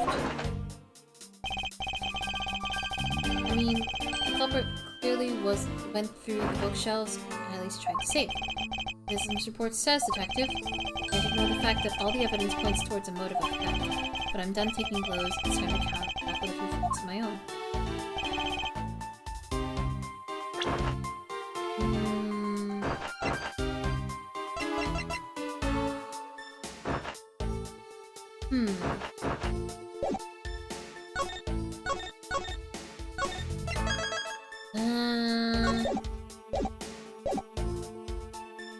Messed up shelves to the wiped down safe. In theory.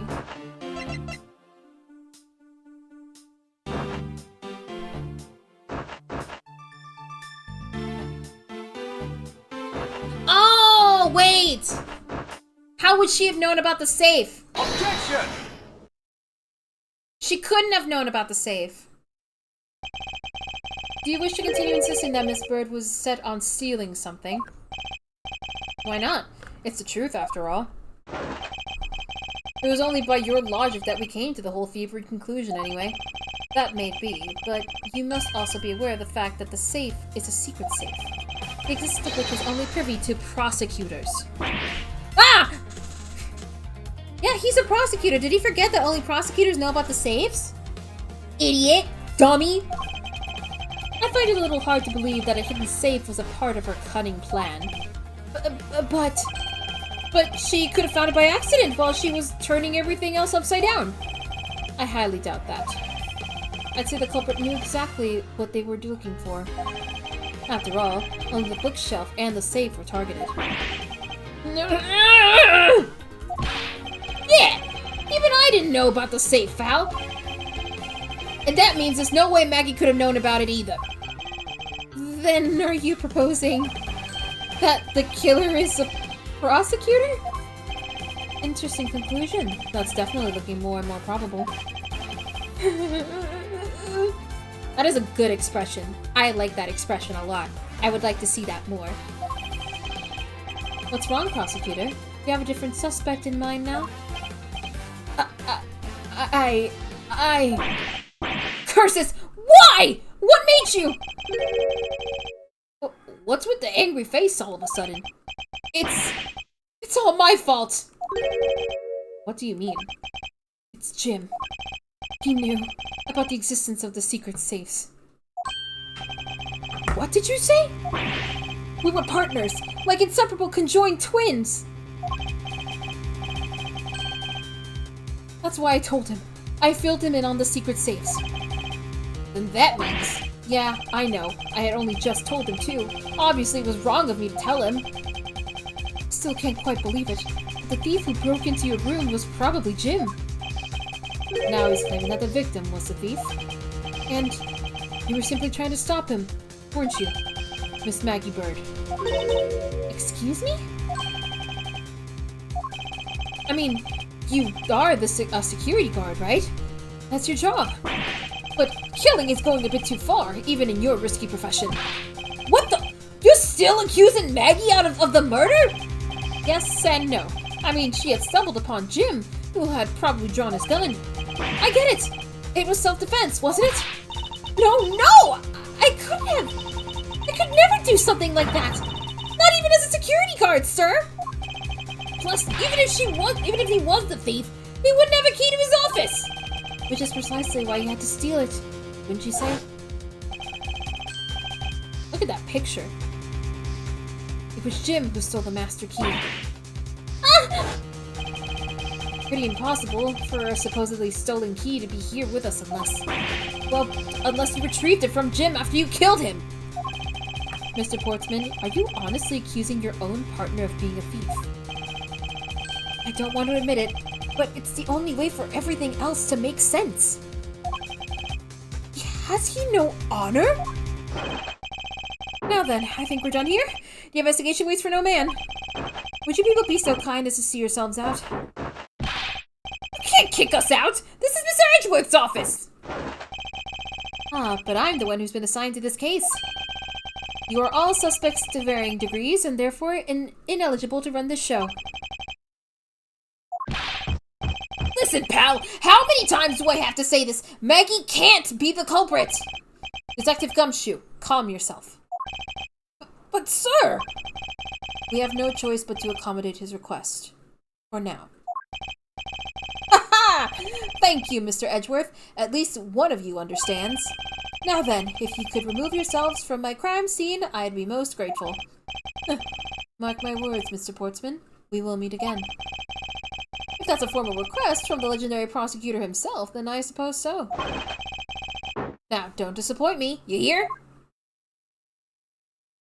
Ooh, okay. Okay.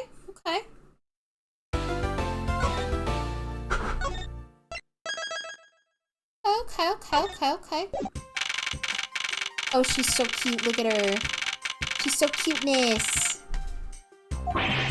What is with that prosecutor? I can't believe how rude he was. It was unbelievable. Please maintain your professionalism, detective. I'm gonna find some real solid evidence proving Maggie's innocence. You'll see, sir. But we've been kicked out of the crime scene, sir. True. So then, what now?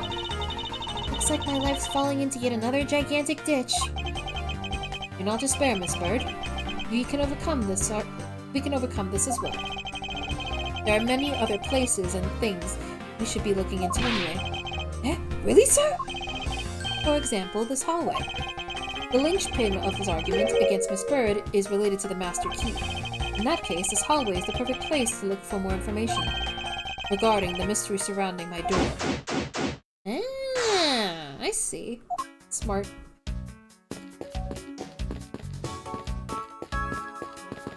Oh my god! Oh my god. Oh my god. It looks like you're in quite the pinch, Mr. Edgeworth. To be sure, a murder within the walls of the prosecutor's office is no trifling matter. We must find, apprehend, and punish the killer, accordingly, post-haste. Sounds like a messy case you've got on your hands. If you ever feel lost or need some advice, my door is always open. Oh, gracious. I will keep your offer in mind. Who's this guy again? It would make sense that Edgeworth doesn't know pain.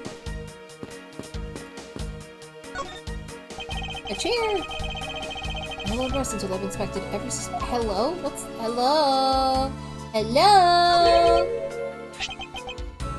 Hello! What do we have here? It's... Isn't it the missing O-Series file, sir? No doubt about it. The bloody letters mark it clear as day. This seems to be a few pages missing. Our thief took only what was necessary and left the rest behind. So, what are these zero files about, sir? I guess they've got something worth stealing in them, huh? Not particularly. It's just a collection of court case files. However, the cases within these files are not mine. Huh? They belong to the High Prosecutor that used to occupy my current office. I have my reasons, but let's just say I was charged with keeping them as they were. Then that means the thief must have also wanted the file for a specific reason, right? It would seem so. Only the pages related to the case from 10 years ago are missing. I wonder why anyone would care to be about such an old case. An old case, huh? Ball. Fuck it, we ball. What is a basketball doing here? That's Mr. Portman's prized possession, sir. I heard he also plays soccer, dodgeball, and even tennis. And not a single one of those sports is suitable to be played in a hallway.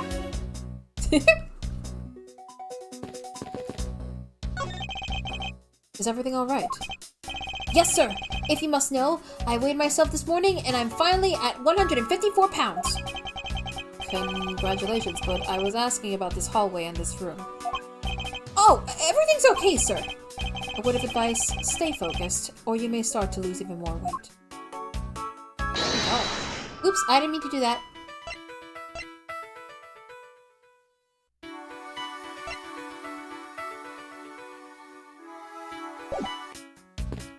Can we go in here? This office.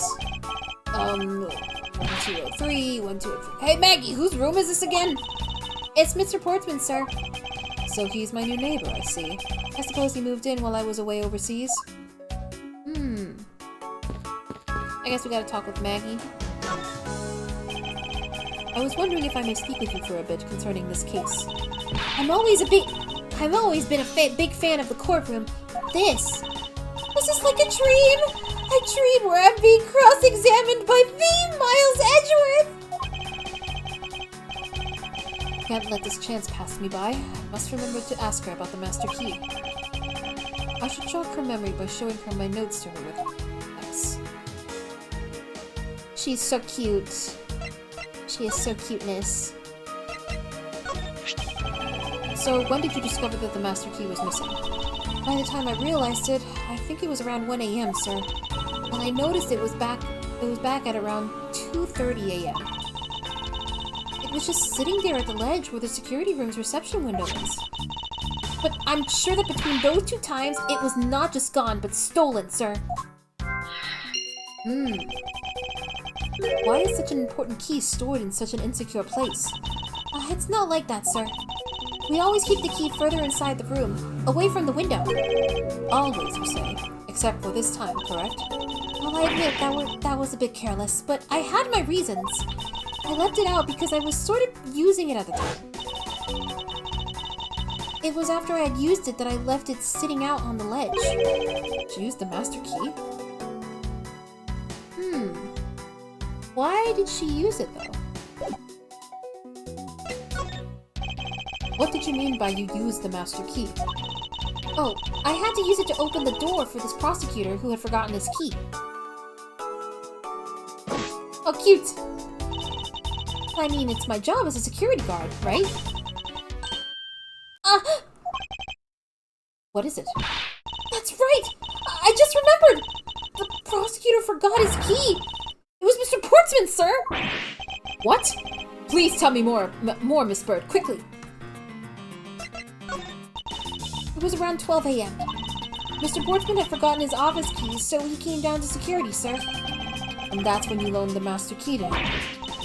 No way! It's against regulations to loan the master key out to anyone! Oh, she looks so cute in the uniform! She's so cuteness! I walked with Mr. Portsman to his office and opened the door for him personally, sir. I see. And then, what happened after that? Well, he called for me to come close up his office as he was leaving to go home. It was around 1:30 a.m., I think. So, in summary, for the sake of one forgetful prosecutor, you used the master key twice tonight.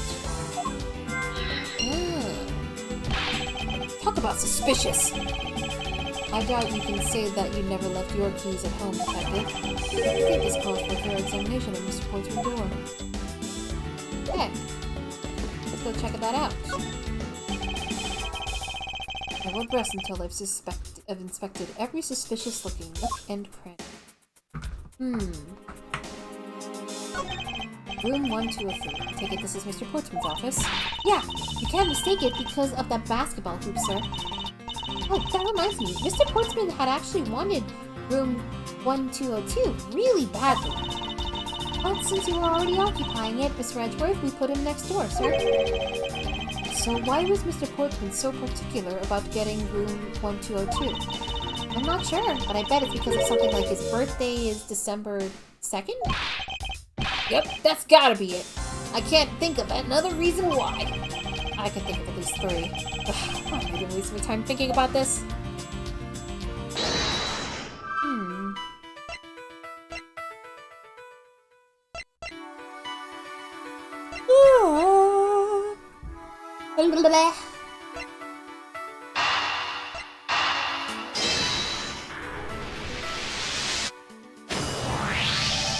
Miss Bird, I'm afraid there's a flaw in your story.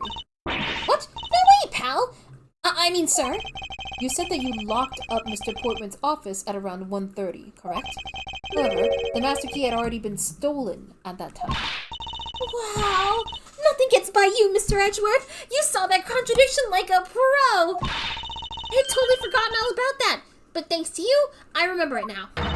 You're right! It was around that very time that I realized the master key was missing. And? Well, I'm a security guard, sir. I couldn't just admit to losing the master key, could I? So I pretended to lock up his room, sir. You pretended? Yeah. I used my house key and made it look like I was locking up, sir. So in actuality, you never did relock the door then? Well, I thought that maybe I could go lock it after I found the key. What? Come to think of it, I guess the door still hasn't been locked properly. So we can go in, is what you're saying. Door is locked tight. Wait, what? I bet the old security card trick wouldn't work here, huh, Mr. Edgeworth?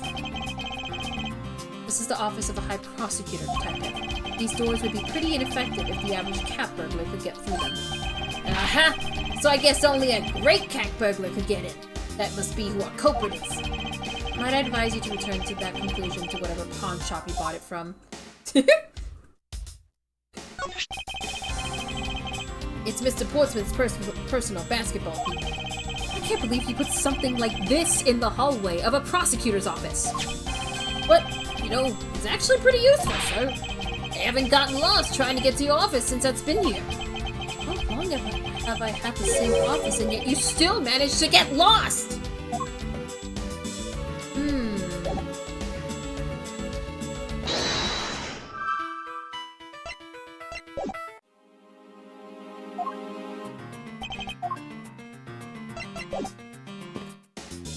Is there something else I need to investigate? Oh, the door itself. On a minimalist yet classy door made of top-quality wood. It's kind of majestic, too. Fits in really well with the ambience of the prosecutor's office. Even Portsman seems dignified, just because he works behind one of these. Nonsense. A man doesn't become more or less dignified because of where he works. Well, still seems more dignified than Mr. Payne. Mr. Payne? I suppose custodial work can also be dignified. Help me!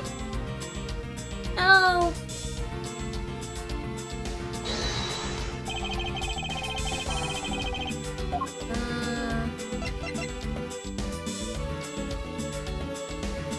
Eureka! Eureka! There's a contradiction between reality and the evidence. If what Miss Bird has said is true, then why is the door locked tight? Oh, you know, you're right! Miss Bird, are you sure you didn't relock this door? I am certain of it, sir. And I don't think Mr. Portsman noticed it himself that I hadn't. Which means what, sir? That either means he actually does have the key to his office, or that the door Miss Bird opened wasn't this one at all, but a completely different one. She opened a different door? But how can you prove that? There's an easy way to find out. All we need to do is... we need to examine these. Prints on the master key, prints on the doorknob, prints on the number plate. Prints on the number plate! The prints on the number plate. They will tell us all we need to know. Everything? Really? Like what, sir? Like, oh. I thought maybe he moved the plate. Okay, alright. Well, we know for sure that Detective Gumshoe's dinner will only consist of instant noodles. Wow! That's amazing, sir! How did you know? Is that supposed to be a joke to cheer me up, Mr. Edgeworth? Yes, that's it. Okay. I thought it would be the plate, because maybe he... my thought process was maybe he switched the plate numbers, to make Maggie think that, she was opening his door. But I guess not. Maybe the prints on the master key? No, it would be the doorknob, right?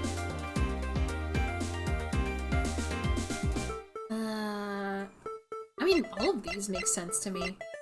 I'm gonna say the doorknob. The prints on the doorknob will tell us everything.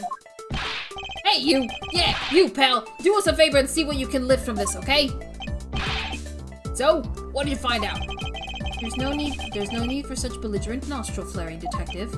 Sir, I have found only Mr. Portsman and Mr. Fate's prints on this doorknob. So only two people's prints were found on this, huh? That's pretty decisive. Huh? I'm lost, sir. Think logically. A certain other person's prints should be on this doorknob as well. I mean, Maggie's, right? Because she supposedly opened the door. Take that! Don't you find it odd that the prints of the person who unlocked this door are absent? You mean, yes, the door that Miss Bird opened could not have been this one, but a different one.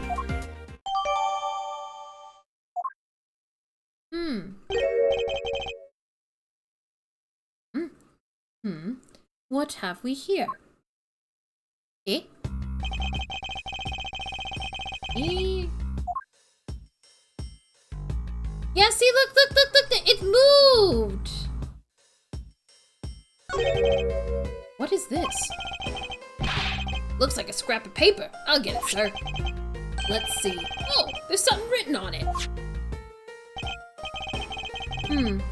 It looks like a note from the victim. I brought the 3 pieces of evidence by, just like we talked about on the phone, but it looks like you're out.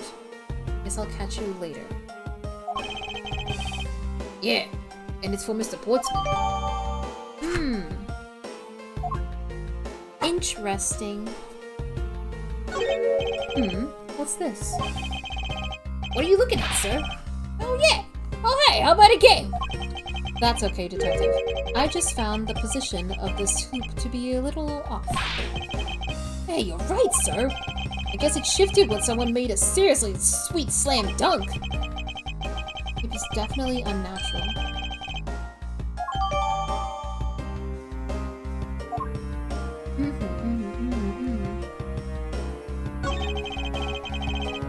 Is this basketball property of Mr. Portsman? Yes, sir! He's always ready for a match. Basketball, soccer, dodgeball, tennis. It doesn't matter what sport in it is, he's game. Although, I think it'd be a little hard to play tennis with this ball. That isn't the point you should be focusing on, Detective. You're right, sir. Now I know what I should be focusing on. Bad Mr. Portsman. Someone should teach him to be cleaning his toys up after he's done playing.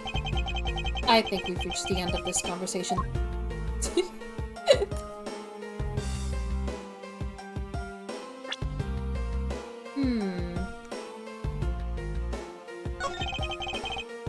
door is locked tight.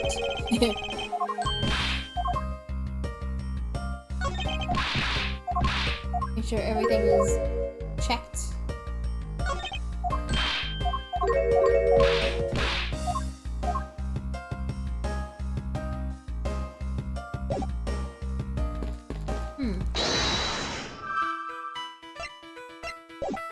Really? Still no?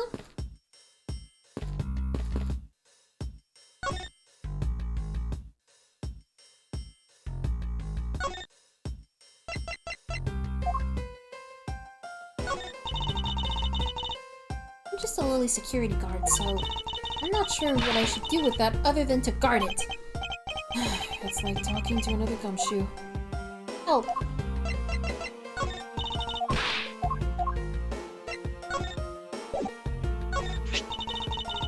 I've had to open Mr. Portsman's office up for him a number of times before. I've also had the chance to see the inside of his office on a number of occasions too. He's got shelves upon shelves of sports memorabilia, trophies, and awards in it. To the point where it's almost beyond gaudy, sir. But maybe I just feel that way because I'm jealous since I don't have even a single one. Don't say that, Maggie! I'll make a special Guard of the Month award for you! Aww. Thanks for trying, but I've already got a mountain of consolation prizes, sir. They're proof of just how unbelievably unlucky my life has been. Plus, getting an award from you just isn't the same as getting a real award, sir. Damn, hit him where it hurts.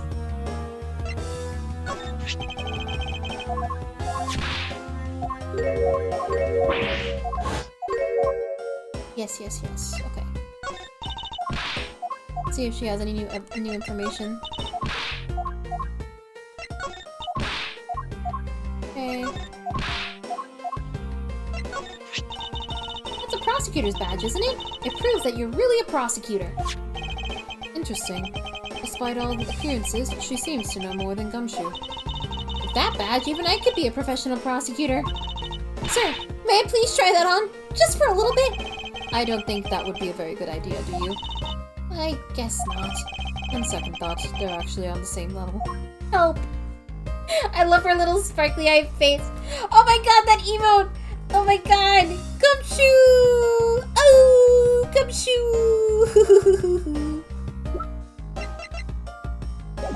Gumshoe Kwai.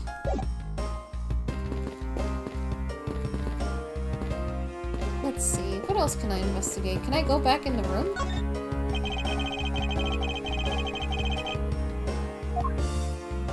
Oh my god, lucky! Well-crafted, high-quality sofa for visitors. The stitching is excellent. Talk about a luxury waiting area. These babies are also great for napping, you know? You would sleep in and out here, detective? In a hallway? Whenever I do, I always wind up dreaming about giving testimony up on the stand. But it always ends the same way. Me getting trounced by a lawyer. Isn't that awful? Maybe I should give it a try sometime. Envision myself winning, naturally. Yeah, that's what it is.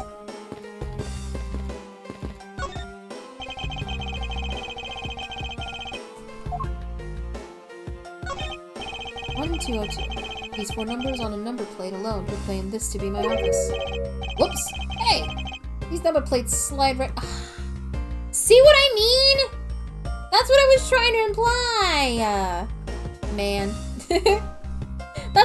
That's why I picked the plate last time, because like,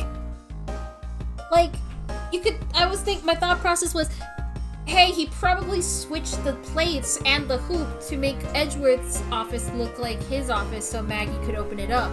So we could check the plates for his fingerprints, but then the game's like, oh, that's wrong. You're wrong for that. And I was like, oh, okay, I guess maybe they don't move. But now they're telling me that they do move! Arrgh! They have to be able to take the plate off when a room becomes vacant, you know? Although the idea that it can be so easily removed is kind of... Grrr! Grrr! A minimalist yet classy door made of top quality wood. It's sturdily made, making it near impossible to break in by force. It's almost majestic, sir. I wish I could be as stately as this door. Only Gumshoe would praise a door as something greater than himself. Being a detective has its own rewards, and a certain virtuous value, I think. If you live up to your full potential, that's a poignant trait that anyone can admire. I see! So you're saying, sir, that me being me is the best thing I can do for everyone? Right. That long pause wasn't exactly reassuring, sir. I don't see any signs of forced entry. And according to the guard, no signs that the lock was picked either, sir. Meaning that the door really was open with a key. Did you happen to ask if any prints were lifted from the doorknob? Apparently the doorknob's clean as a whistle. Wiped, they think. Whoever this thief is, they did a good job of not leaving any clues behind. Oh, okay. Thank you. Poking around in this hallway has actually paid off quite handsomely. Huh? How so, sir? In a variety of different ways. I think it's time we had a little chat with the real culprit of this case. You know who the killer is? Wow, Mr. Edgeworth! Wow, Mr. Edgeworth, you're so cool! Oh my god, I love you! As long as my logic is sound, then yes. The mastermind behind this murder is none other than Mr. Portsman. What?! Mr. Portsman?!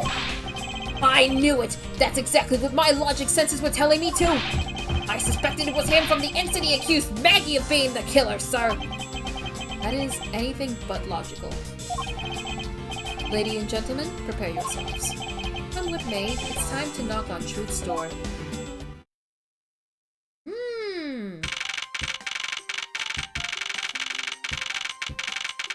Sup, bitch? Mr. Portsman, I finished processing the bloody letter, sir. Alright, let me take a gander at it. Pass it here. Oh. Okay, looking good. You there, you take care of this. Oh! Why are they just throwing shit around? That's important evidence! Well, if it isn't Detective Gumshoe. End of the line for you, Portsman. We got you now! Call off your dog, Mr. Edgeworth. Is this some kind of joke? It's no joke. We know, Mr. Jacques Portsman, that you are the guilty party in this case. You must be pretty upset getting chased out of your own room. I'd be mad too. So I guess you can stay if you promise to stay out of our way. You intend to hide your crime under the guise of a prosecutor doing his job. I can see right through that unsightly paper-thin mask you wear under your cowl. Who'd ever thought it would come to this? Actually, come to think of it, your mentor was Manfred von Karma, right? That legendary prosecutor who never lost a single case for 40 long years. But there was always this incessant chatter about forged evidence with that guy. Really teaches me that I've got to stay on the lookout for false accusations, you know? Are you done trying to play mind games with me because they won't work? The only thing you should be using that mouth of yours for now is explaining yourself.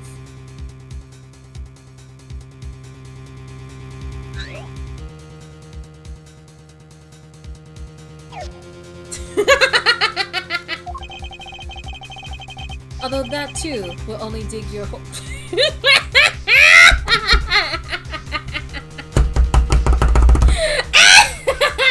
I am 5 years old! I am 5 years old!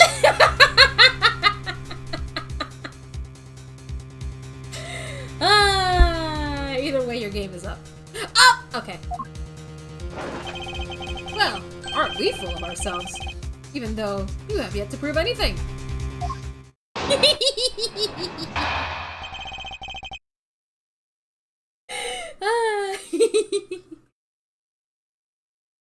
Help! I have no idea what sort of harebrained idea you have in mind, but there's a mountain of evidence that points away from me being the culprit. Besides, how, may I ask, do you propose I unlocked your door and got in here? Look, I I feel bad doing this to you, but I've got work to do, so we're done here. Sorry, but we are not finished yet. Boy, you're stubborn. I suppose you're basing your accusations on something? I'll show you what I'm basing my accusations on, with evidence. Alright, let's see. Nearly a harebrained idea you have in mind, but none of evidence that points away from me. Besides, how many after was gonna unlock your door? Not in here. Oops! I gotta charge my freaking phone! Hold on.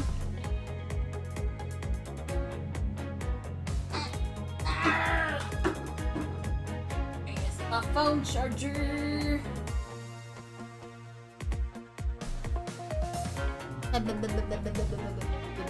2% battery, I think not. There we go. Oh! I guess I should probably open a window. It's getting kind of hot in here.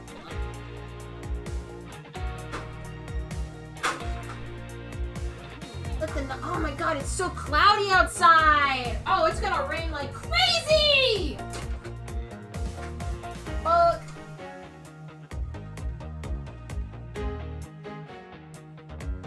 Oi! Oi, oi, oi, oi, oi. It's been raining all day over there, too. That's right, you told me. I wouldn't be surprised if the rain's like heading over here soon. If it's like a giant like rain cloud or whatever. Alright. I probably need to press everything for more information. It was pouring? You thought it was hail? Oh my god. Eats your evidence journal leaves. Arlo, no! My evidence! I need that! No! Hi. Like a heavy sun shower. Oof. Arlo, come back, please! I hope you had a nice day. Hold it! My accusation is a harebrained idea, is it? You tell me. I'd say it is, after all. Hold it! Oh? What, pray tell, kind of evidence are we talking about here? Jim was my partner, so you can't say I had a motive for killing him. And? That's it? That's not even an anthill, let alone a mountain. It's been a good day. How's your been? It's been good. I woke up pretty late, so... Oh my fucking god, I just got the check!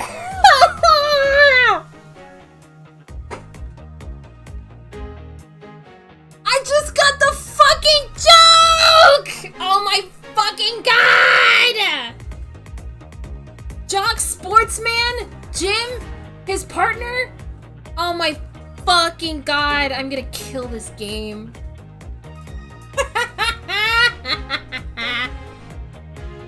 Oh my god, I can't believe I didn't get the joke.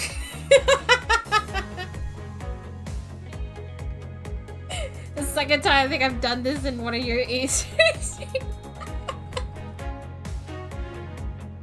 Hey man, if anyone ever wants to pop in for one of these, be my guest. I'm gonna be playing this game weekly, for sure. And that's it? That's not even an anthill, let alone a mountain. But it's more than enough, wouldn't you agree? No. No. Might I recommend that you review what the word evidence means? It's true! This is how we became friends! This is true! I have to thank Ace Attorney for bringing Arlo into my life, and now we are, like, best buddies, close friends, and I love Arlo very dearly. It doesn't change the fact that the evidence doesn't point to me as the killer.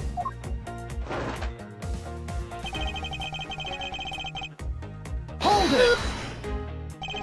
Unfortunately, I believe I have already shown how earlier. Your speculations mean nothing, as I still insist that I could not gain access to your room. What should I do now? Can I raise an objection? Let's hold off for now. Let me press the last part first. Actually, no, fuck it. Let me check the evidence.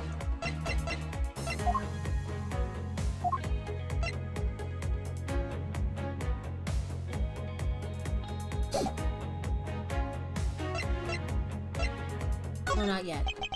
I need to gather a bit more information. What's wrong?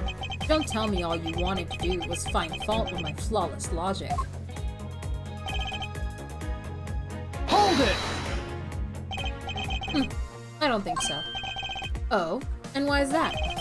Because there is a flaw in your reasoning. Are you calling me a liar? So, where's your proof? Just saying evidence is everything isn't limited to just the courtroom, you know. You need not remind me. I'll show you all the evidence you want in time. Okay, now we present. I think. Hold it! You claim to have had no way to open my door. However, is that really the honest truth? Alright, I'll humor you. Go ahead, shoot! Very well then. I propose that you use this to open my door. Bloop. Take that! I believe you were able to open my office door with the master key, no less. Objection! Wait. Hold on for a sec. I never laid a finger on that key, as you already know. Precisely. You were able to open my door without lifting a single finger. Well, maybe you did. But only to direct. Aha! That's right. You used your Stop! That's right. You used your finger to direct this person to open my door with the key. Take that! You had to ask Miss Bird to open your own office door for you, yes? Yeah, I kind of forgot my key at home. Happens a bit too often for my taste, you know? But the room you had Miss Bird open at the time was not your own, was it? What? You have quite the imagination! But why don't we ask the girl herself whose room she opened, shall we? I'm certain that it was Mr. Portsman's door, sir. I checked the number plate to make sure I was opening the right door, sir. See? Miss Bird backs up my story. Yet, what if you had misled her to fool her into thinking what you wanted? And how do you suppose I did that? By switching the number plates on your doors, for example. That's right! They do slide out pretty easily! Furthermore, you then used your one other thing to give a very strong impression that the door she was opening was yours, and not in fact mine. It was the basketball hoop! Because he's a weirdo! Take that! What? The basketball hoop, sir?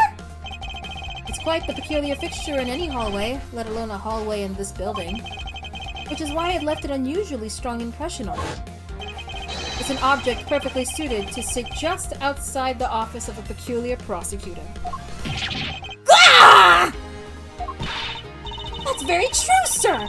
But because there was a basketball hoop sitting there, I thought the door I was opening had to be Mr. Portman's!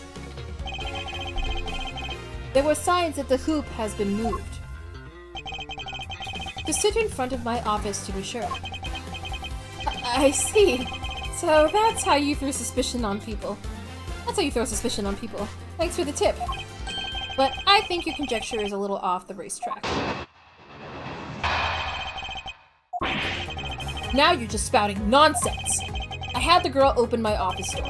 After that, I was in my room the entire time. I don't have a single reason. You don't have a single reason to suspect me. We have evidence that suggests otherwise. So he intends to claim his innocence to the end. Does he? I'm as pure and innocent as my jacket. And Miss Bird is as dirty and guilty as the jacket she... Hey! My jacket's not dirty! I'll have you know, I just washed it yesterday! Please calm down, for I intend to show who is the one truly covered in slime here. He loves insulting women!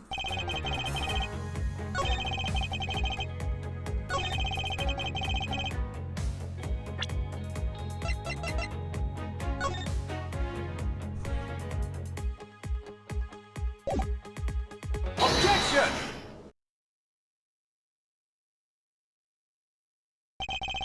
That was a lie. What are you talking about? How was that a lie? This is a note that the victim left for you, Mr. Portsman. A note? It was left under your door, or did you not notice? And right here it says, "But you're out." You were not in your room when the victim came to call on you. So then, where were you, and what were you doing? Ah! Shall I explain it in full detail for you? You were busy snooping around in my room, the very room you had Miss Bird open for you. Objection! That's just nonsense! You have no evidence that I made the girl open your door for me. Oh, but I do. I have very decisive evidence. No way! This is proof positive that you had Miss Bird open the door for you. Wait, what? Oh, right, the prints. Take that! I had your door dusted for prints. My door? What for? Come on, I bet you didn't find anything. You sure are good at wasting time. You're right, I didn't find anything, and definitely not Miss Bird's fingerprints. Her prints? What do they have to do with anything? Let's put it this way. If she really was the one who opened your door, then her prints should naturally be on the doorknob she touched. Ah! Further, all of the prints on my office doors have been wiped clean off. I can only assume it's because Miss Bird's fingerprints were on it. Don't you think it's time you gave up your charade? We know you stole into my office with the intent of stealing something from me. And Detective Faith found you out. Possibly because he heard sounds coming from a room whose occupant was on leave. Mr. Portsman, you killed Mr. Faith to silence him. And I had the misfortune to return what... Oh, 1 second. I have a voice call. I had a call happening. Whoop.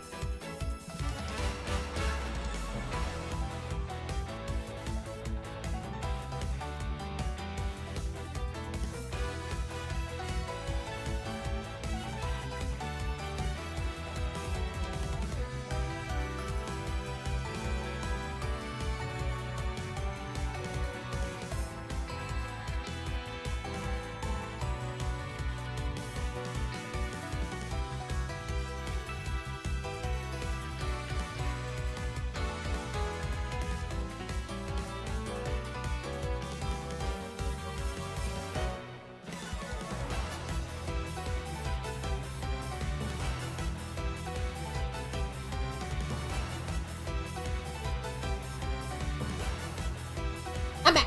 Hey. Bookham, you got it, boss. And I had the misfortune to return when I did. You had to threaten me as you escaped. As I said, when you had the gun to my back, no one gets away with committing murder in my office.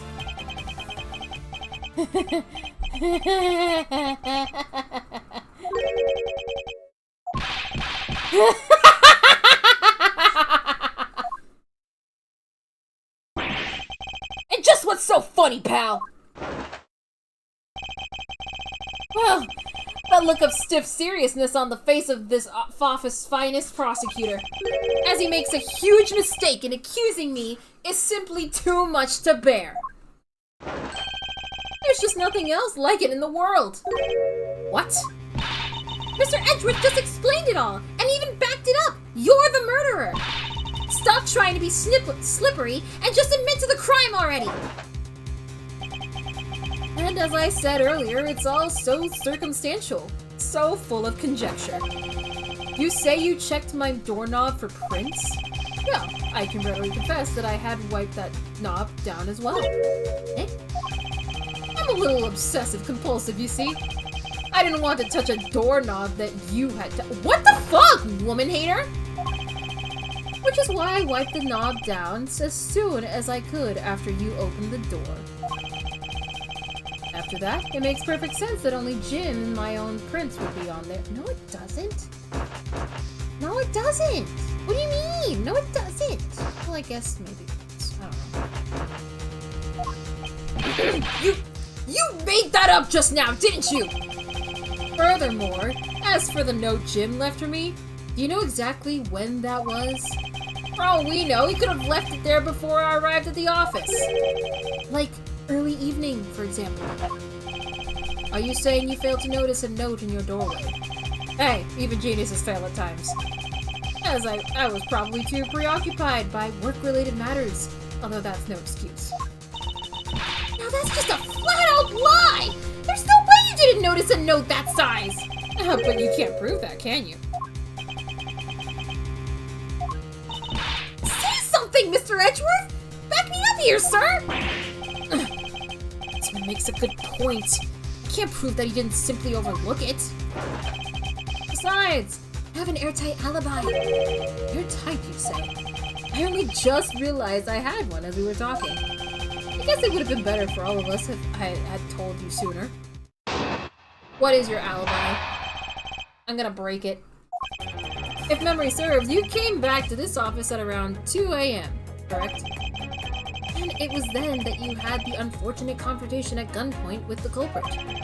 But at exactly that time, I was down in criminal affairs. Ask around. I'm sure the other detectives will corroborate my story. It's a perfect alibi. Do you really think it's that perfect? Like I said, I don't care. Ask around all you like. You'll see for yourself. Detective Gumshoe. Sir, yes, sir. I will check out his alibi, sir. Be right back. Mr. Edgeworth, sir. I think we're in trouble. It's just like Mr. Portsman said. The guys down in criminal affairs said they saw him at around 2 a.m. You see? All of the evidence points to him being the culprit. So there must be a contradictory point in his alibi somewhere.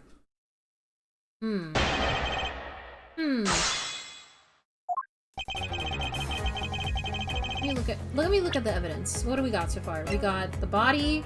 It was found at 2:05 a.m. Right? Okay. Only one shot was fired from the gun. Each prosecutor. Pages pertaining case 10 years ago. Two files are missing. Gonna open every office.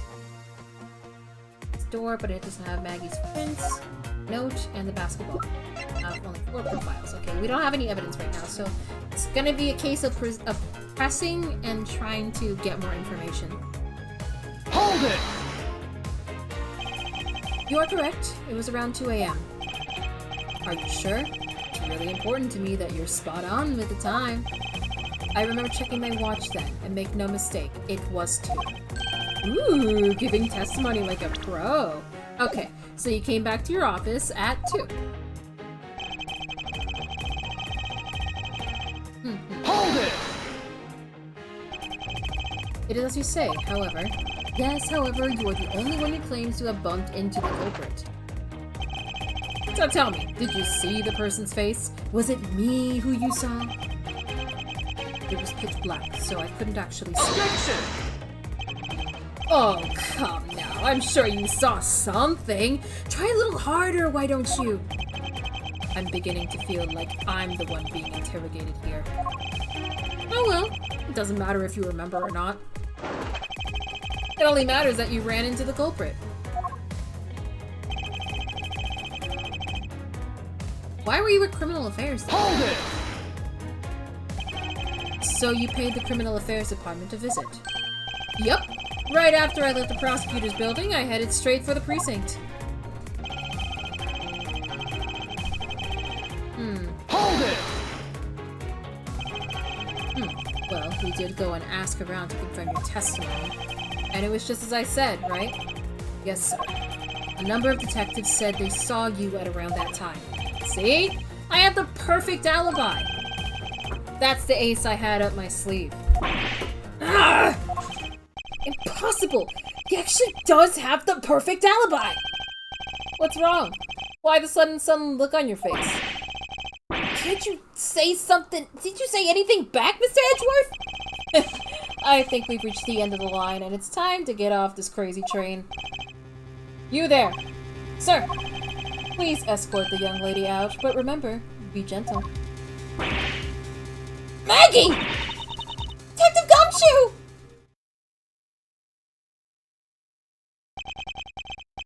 there nothing I can do? There must be a way to turn this situation around. I only had a clue. Did I miss something that can help me cast doubt on his alibi? The intruder I met could not have been Portsman. Who could it have been? I need to calmly think this through one more time, and with logic.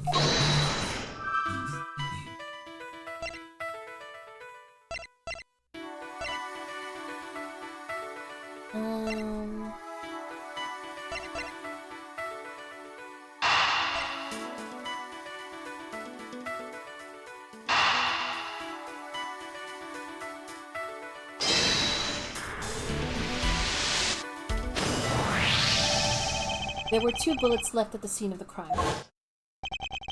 One that robbed Mr. Faith of his life, and one that nearly robbed me of my jacket. However, the murder weapon only shows signs of being fired once, meaning that it is entirely possible that a second gun was used in my office tonight. But seeing as how the killer had to steal Mr. Faith's gun, I doubt the killer had another gun up their sleeve. Therefore, the second gun could have been the property of an entirely different person, which could mean that there was another person who paid a visit to my office tonight.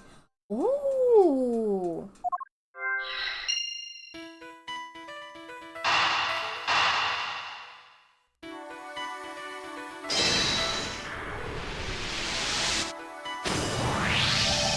Supposing there was yet another visitor tonight, that would also resolve the issue of why my shelves were upended twice.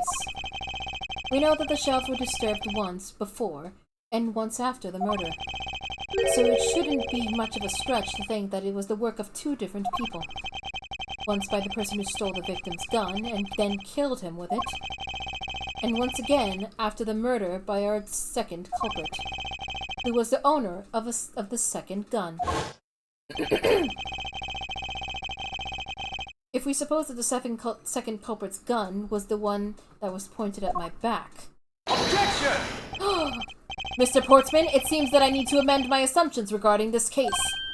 Great, so you finally come to your senses. Mr. Edgeworth! Sir, what are you saying? This has been a big misunderstanding on my part from the start. I had assumed that the person I ran into was the killer, but that may not be the case. What do you mean? Oh, there was a different guy! And he could have gotten in because maybe he left the door open. Oh. Ooh. Oh, wait! That makes sense! Because, like, if he got Maggie to open his door, why would the key need to be stolen? I was wondering about that. Why was the key stolen if he simply got Maggie to open the door? That makes sense! So it was someone else that did it. Someone else grabbed the key and then stole it and opened Edgeworth's door to snoop around. And that's when Edgeworth found the second guy. The second guy is completely unrelated. Oh! But then who was he? The person I ran into was just your average thief. A thief? But, sir, doesn't that cause some sort of contradiction in the facts? Not at all. It simply means that the killer was someone else. And it means that in actuality, 2 culprits stole into my office tonight. What do you mean 2? It explains both why my shelves were disturbed twice and how there were 2 guns. Mr. Portsman tricked Miss Bird and gained entry into my office. Objection! Now you're just leading the argument. You still don't have any actual proof, you know. If you could please go along with my hypothetical scenario for now, Mr. Portsman. In the end, if you really are innocent, you should have nothing to worry about. Now then, returning to my scenario. Mr. Portsman was out to steal something from me, which is why he checked my secret safe and ransacked my shelves. This is the first time. So then, this would be when the files were put back in the wrong order, right? Correct.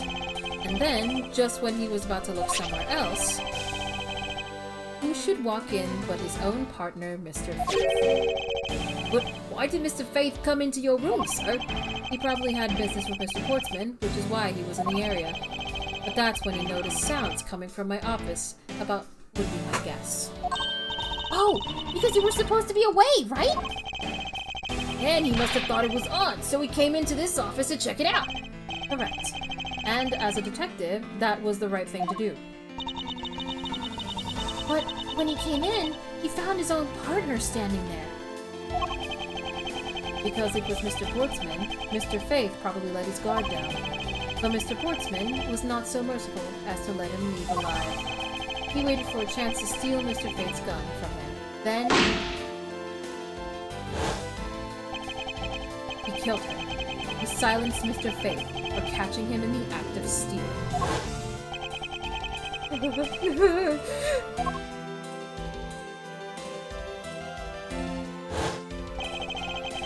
This is why the moment in which the first shot was fired, the one that landed in my files. Following that, Mr. Portsman wiped the gun down and left it behind as he made his exit. He could afford to do that because he had also left the fake dying messenger. Was such a complicated troublemaker, you know that? Well, if things were as simple as that, then all would be solved, however. There was yet another visitor to my room, and this is where it gets complicated. There was another? Visitor, sir? Yes, and this other person's objective was also to steal something from me.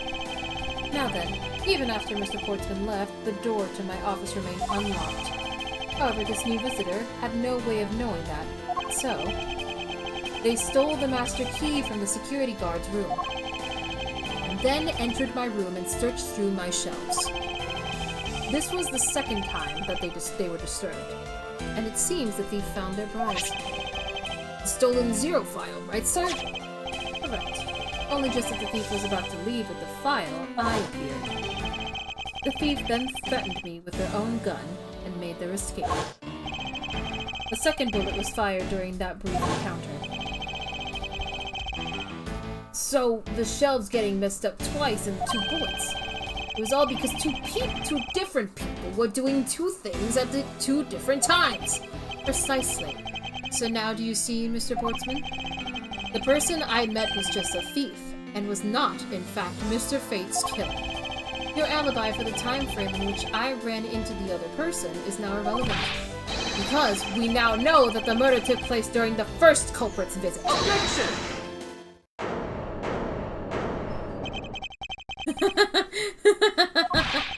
What's so funny, pal? Absolutely splendid! Your scenario explains everything! Of course it does! It's Mr. Edgeworth, after all! But, you know, it still doesn't change the fact that it's all circumstantial. Supposing if, and that's a big if, your theory is right. It would indeed render my alibi, which has withstood scrutiny, mind you, irrelevant. But there's still one defining point of your argument, which you have no evidence. Your supposition that I was the first visitor. Mr. Edgeworth, you can't let him get away with that, sir! But he has a point. I have absolutely no proof at this point. I don't see that, sir. I don't believe this. Don't worry, Maggie. I'll do something if I must. You know something?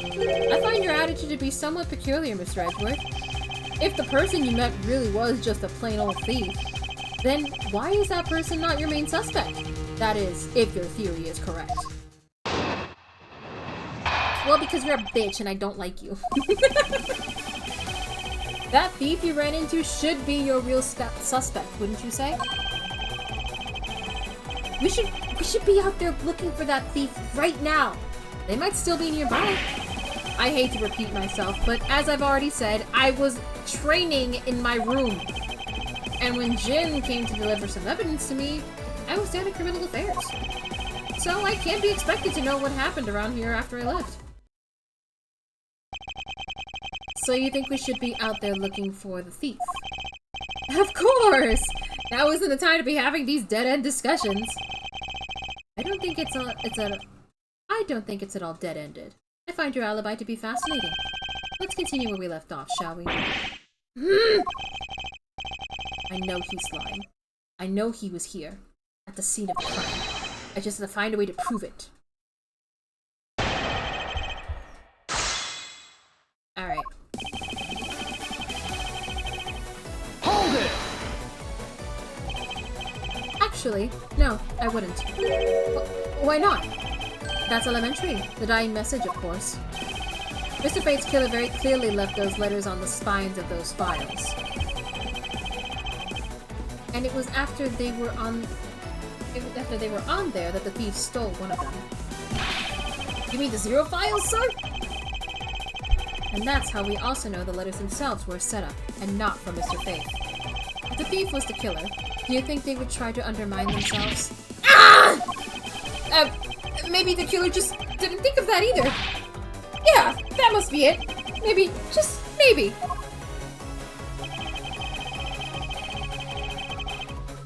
Hold it! Once escaped, I highly doubt a thief would linger nearby. Well, you never know. Maybe they didn't get what they were really after. Oh, you talk like you know quite a bit about this thief. It's nothing like that. I have no idea about anything after all. Hold it! But once according to Mr. Fate's note... Hold on, I thought we already cleared that up. Didn't we say that Jim left that note for me in the early evening? If you have proof that he left it in a different time, say just before he was murdered. I don't have any now. You see? So I insist again that I was in my office the entire time.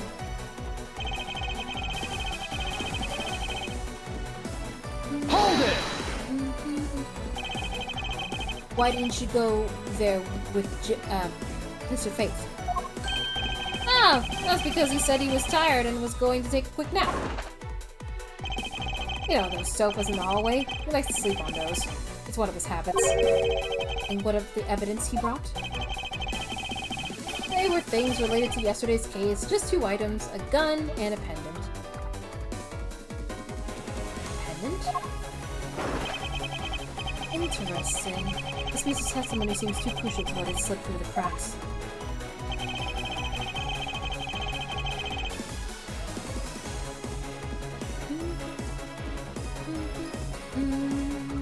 Hold it! A gun and a pendant. Yes, this gun, which was the murder weapon, and this pendant, which belonged to the victim. Of course.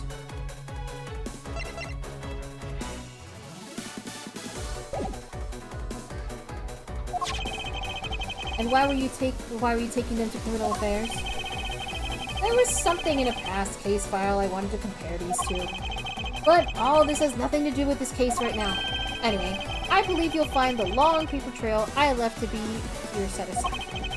It's all matching with the book Detective Gumshoe found out. Hold it!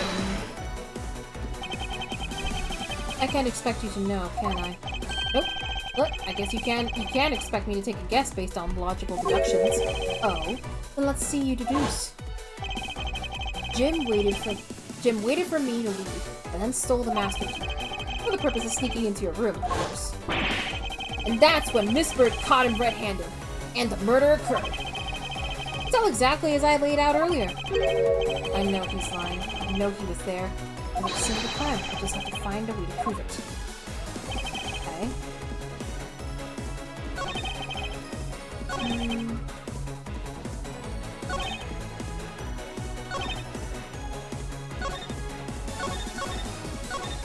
A pendant and a gun. Convenient.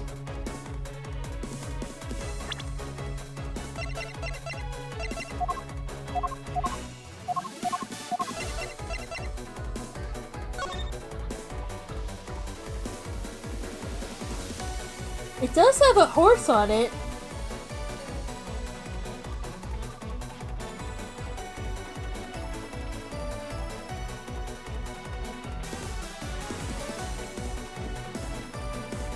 Put him up! Put him up! This is a stick-up. Give me everything you got in the bag, and nobody gets hurt.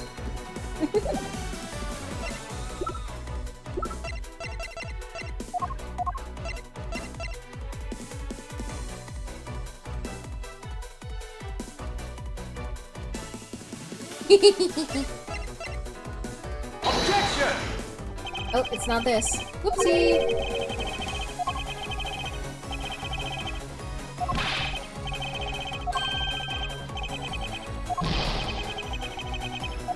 Okay, it's not the gun, but it's definitely got test phone. There's something suspicious. Gun and a pendant are related to yesterday's.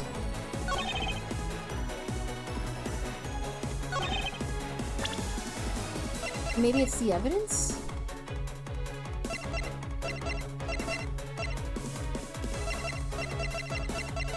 I actually don't know.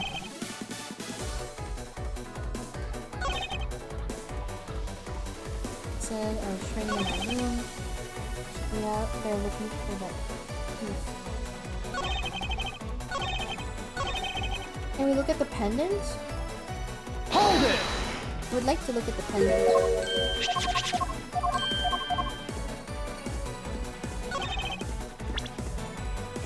Maybe it's this? Objection! Nope. Nope. Not that either.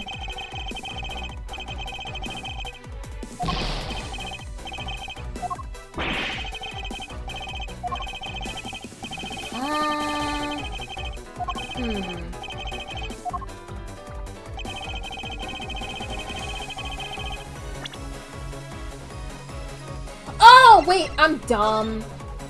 I'm stupid. It was actually pretty obvious. The note. That's right, the note says 3 evidence, but he's saying there's only 2. Right. I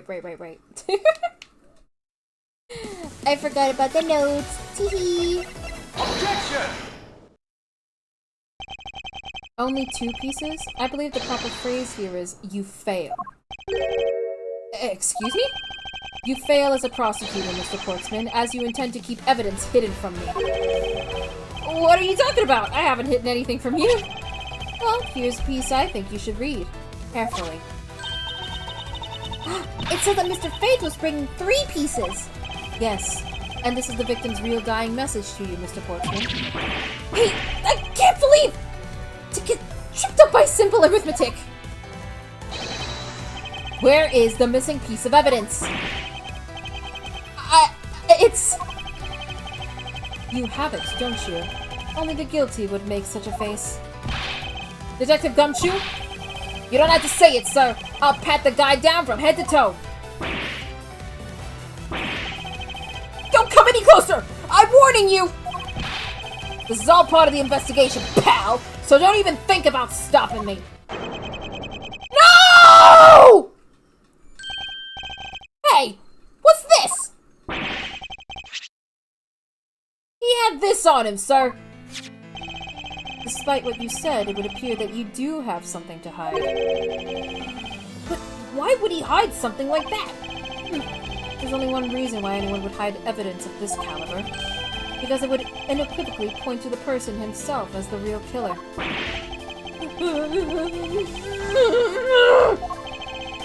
Let's examine this videotape in a little more detail. For the section of the tape that will drive the last nail into his coffin. The KG-8 incident. Uh-huh! But before that, I want to know about this.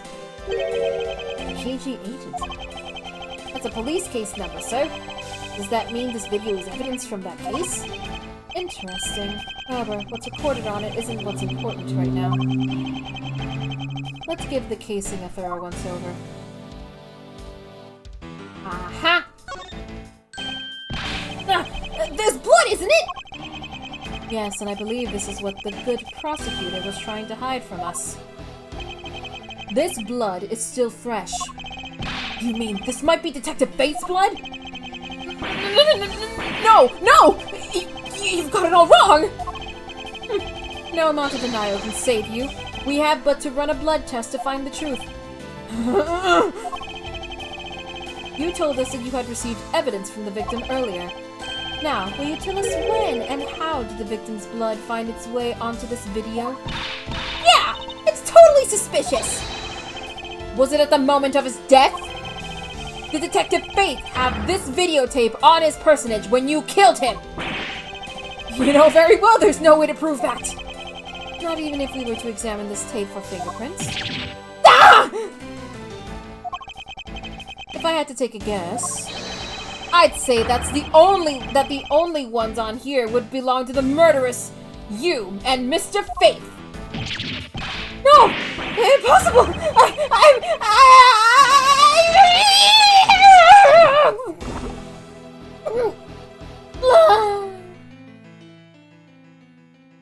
He swallowed his gold medal. That's gotta be dangerous.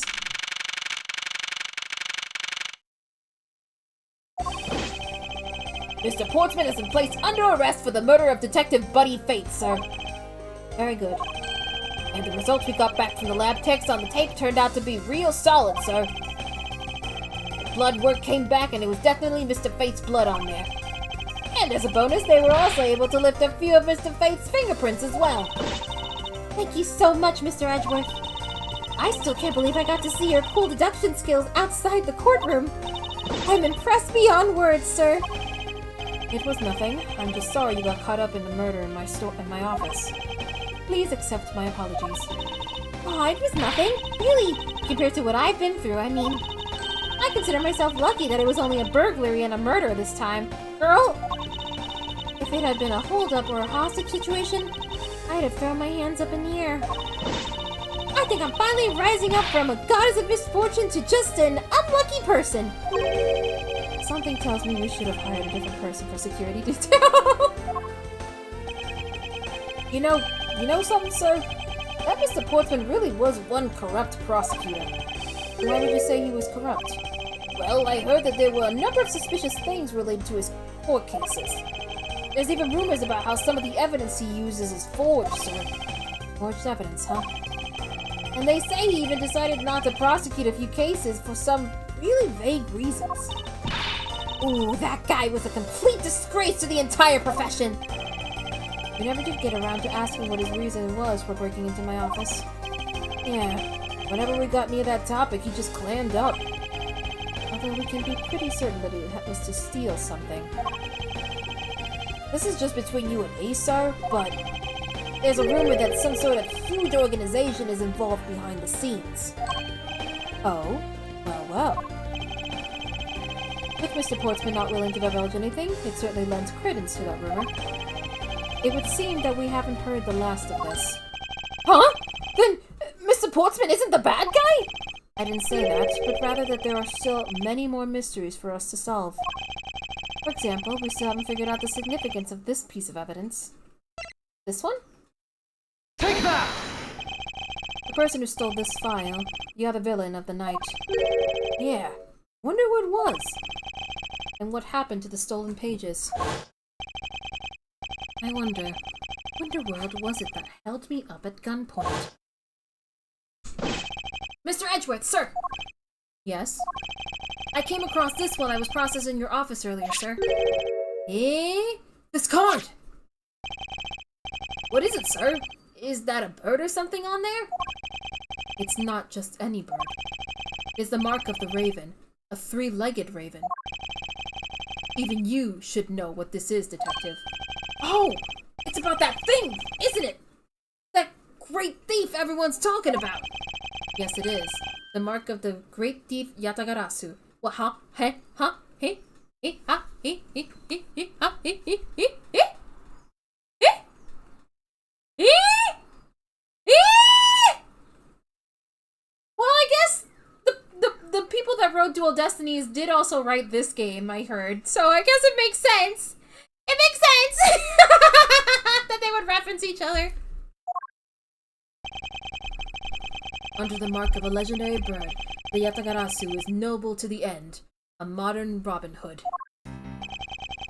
Labeled mysterious and phantom-like, the Yatagarasu appears and vanishes at will. Yatagarasu hunts embassy, the noble Yatagarasu, vigilante of the business world, reappears. Though we don't know much about this thief's ultimate goal, we do know the targets. The Yatagarasu likes to find and make public evidence of corrupt dealings of all sorts. The Yatagarasu reappears, corporate dealings exposed. The thief is always performed in silence and always with perfection. Once a target is chosen, no dramatic calling card or announcement is sent forth. Instead, the chosen corporation is infiltrated without even the target noticing. Some days later, the evidence that was found is sent out to the mass media, along with this single card. Although it has been a while since the Yatagarasu's last appearance. Hey, Mr. Edgeworth, look! Something's written on the back! What? Let me see. It's the location of where the thief put the stolen files! So the person who stole the contents of the file was the Yatagarasu? Oh, Yatagarasu. Organization. Quite a few key words are popping up in this mystery. The murder in my office. The return of the great thief Yatagarasu. Looking back, I can't say I didn't see these events coming. But they were heralded by the incidents that began to occur 2 days ago. Yay! Woo! That was a long one. Sweet! Nice. Oh, look at that! Is that a woman I spy? A very cherished woman? For me? What the fuck? Silhouette. Gumshoe! I don't know who that is. New items unlocked in the gallery! Yippee! Wait, that was only episode 1? Yeah. Yeah, these games, especially like after the trilogy, they are packed with content. Oh, that's really good. That's actually really nice that the stuff unlocks with your game progression. That's actually really nice. Let's see. Oh, these are the achievements.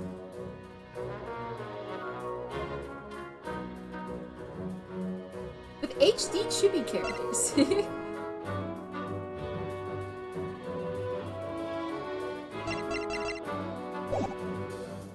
Wait, what was this one? Connection doing logic without using story mode. What is story mode?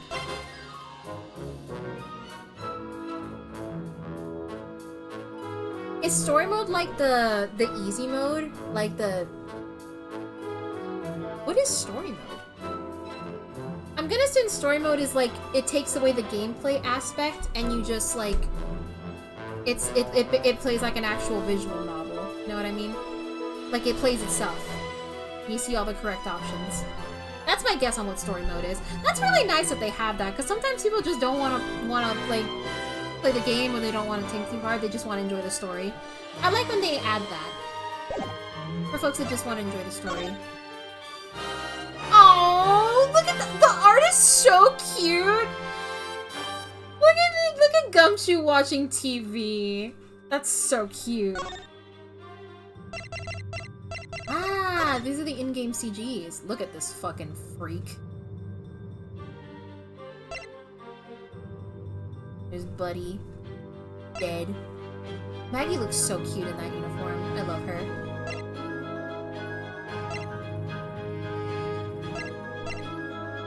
He looks so out of place. Like, the art looks so off.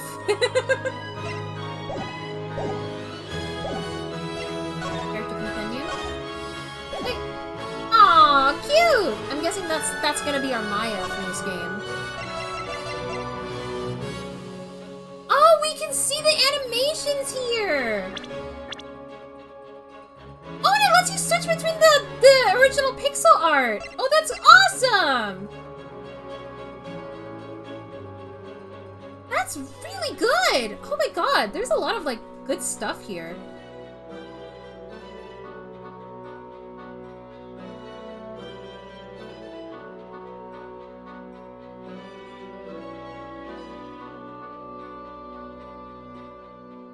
Man, the difference between the original sprites and the HD stuff is, like, insane to me. I can't get over it.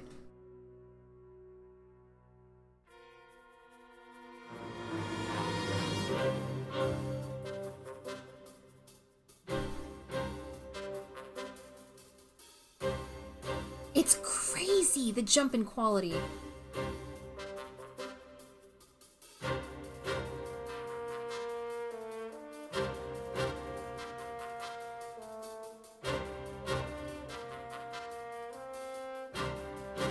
Like, you can actually see the expression.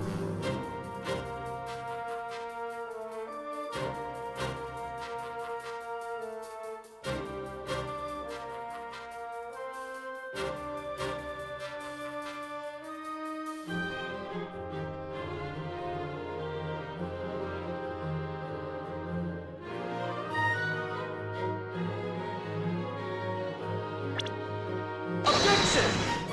Objection!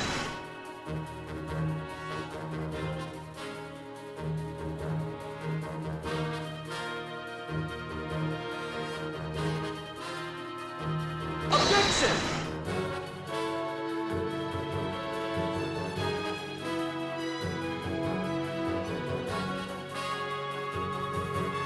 Oh, that's so funny.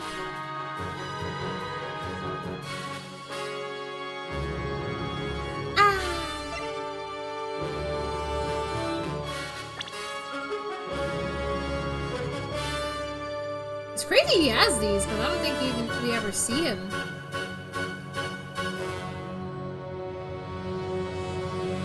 He only has these for, like, sprites. That's so funny. He doesn't even have a front-facing profile. Ah, Maggie. Cuteness.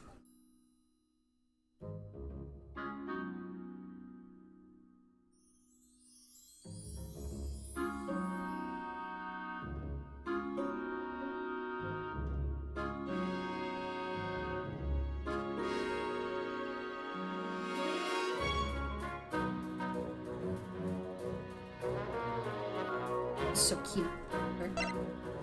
And the random officers.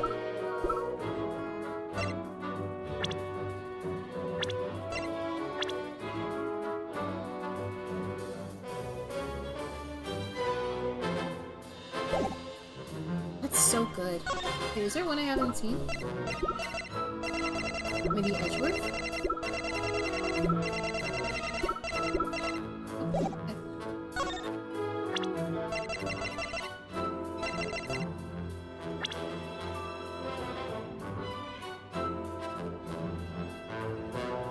Oh my god.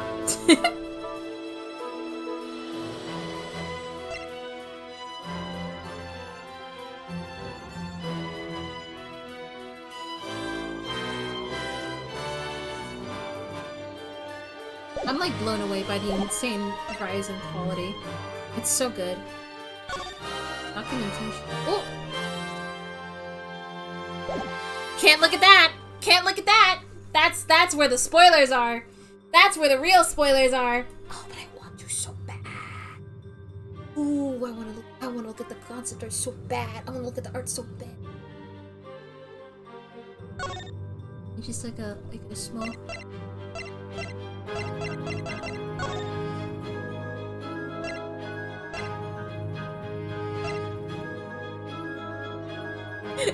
I must. Oh my god, the art's so cute. Gumshoe! Alright, that's as far as I'll look. That's as far as I'll look. That's as far as I'll look. That's the only. That's as far as I'll look. I can't look at the rest. I can't look. No, I must be good. I have to behave. I have to not spoil myself. I'll be good. No, don't look at me like that. I'm being good. I promise. I'm being good. I swear. I won't look. I shan't. I won't. Oh, that was fun. I'm gonna try to keep my rule of just having, like, doing one case per stream. Even though the stream ended up being shorter than I normally do, my voice is getting a little tired. Like, I woke up with a slightly scratchy throat, so I probably shouldn't overwork it too much. So, I think I'm gonna wrap up here. Yeah! Yeah! Yeah, it was fun. Thank you so much, folks, for stopping by. I love Ace Attorney, and this game is pretty fun so far. It did have that one moment where I was like, I got a little mad about the door tiles, but I'm sure it's fine. That won't happen again. I'm sure something like that wouldn't happen again. Right? Right? Well, we'll see. That said, that'll be all for the stream, and I'm gonna put up the schedule really quick for people to remember. This is the schedule. I'll be streaming again tomorrow. I'm gonna be playing, actually wait, no. Oh wait, I made a mistake, I just realized. I meant to put Poco on Thursday. Well, okay. I may or may not stream tomorrow, depending on how my voice feels, but I might save tomorrow's stream for Thursday, because, streaming back-to-back 2 days in a row is a little tiring, and I need a break day. So, I should rest tomorrow. But I'll be streaming Poco on Thursday, and then on Friday, I'll be streaming Rubato, and then I'll be doing the usual Ace Attorney Saturdays with the gang, with the Whimsy Workforce. And we'll continue Dual Destinies and start a new case. And yeah, that's the plan for the week. With that said, let me see if we can raid into somebody. Let's see, who's live right now? Who's live?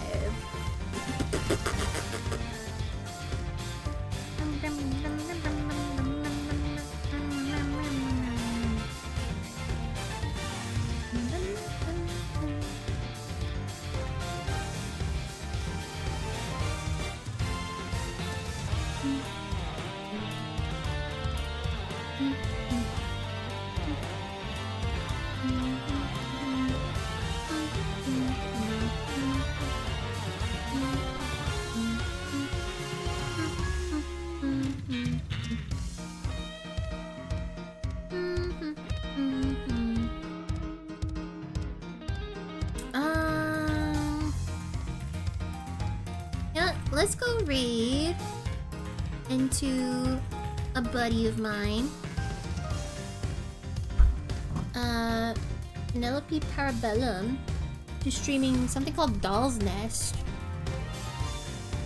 So that looks fun. And yeah, I need to go get myself something to eat, like a big meal, because all I've had today was that sandwich. Oh wait, I think she's wrapping up. Fuck, I think she's wrapping up. Fuck me. Okay, never mind. Shit. Let me see. Who else is live?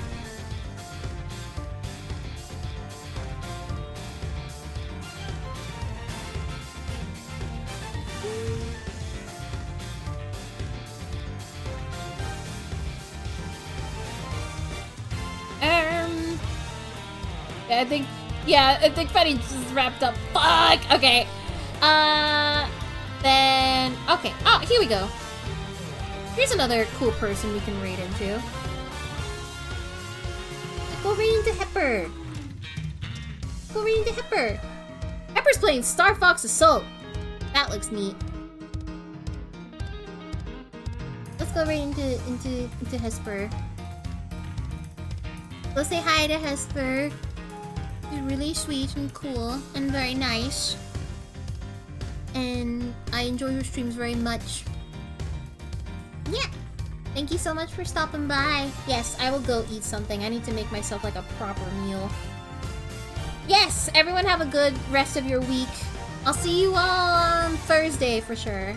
Or maybe tomorrow if I'm feeling up for it, but it'll probably be Thursday. Okay. Bye-bye. Bye.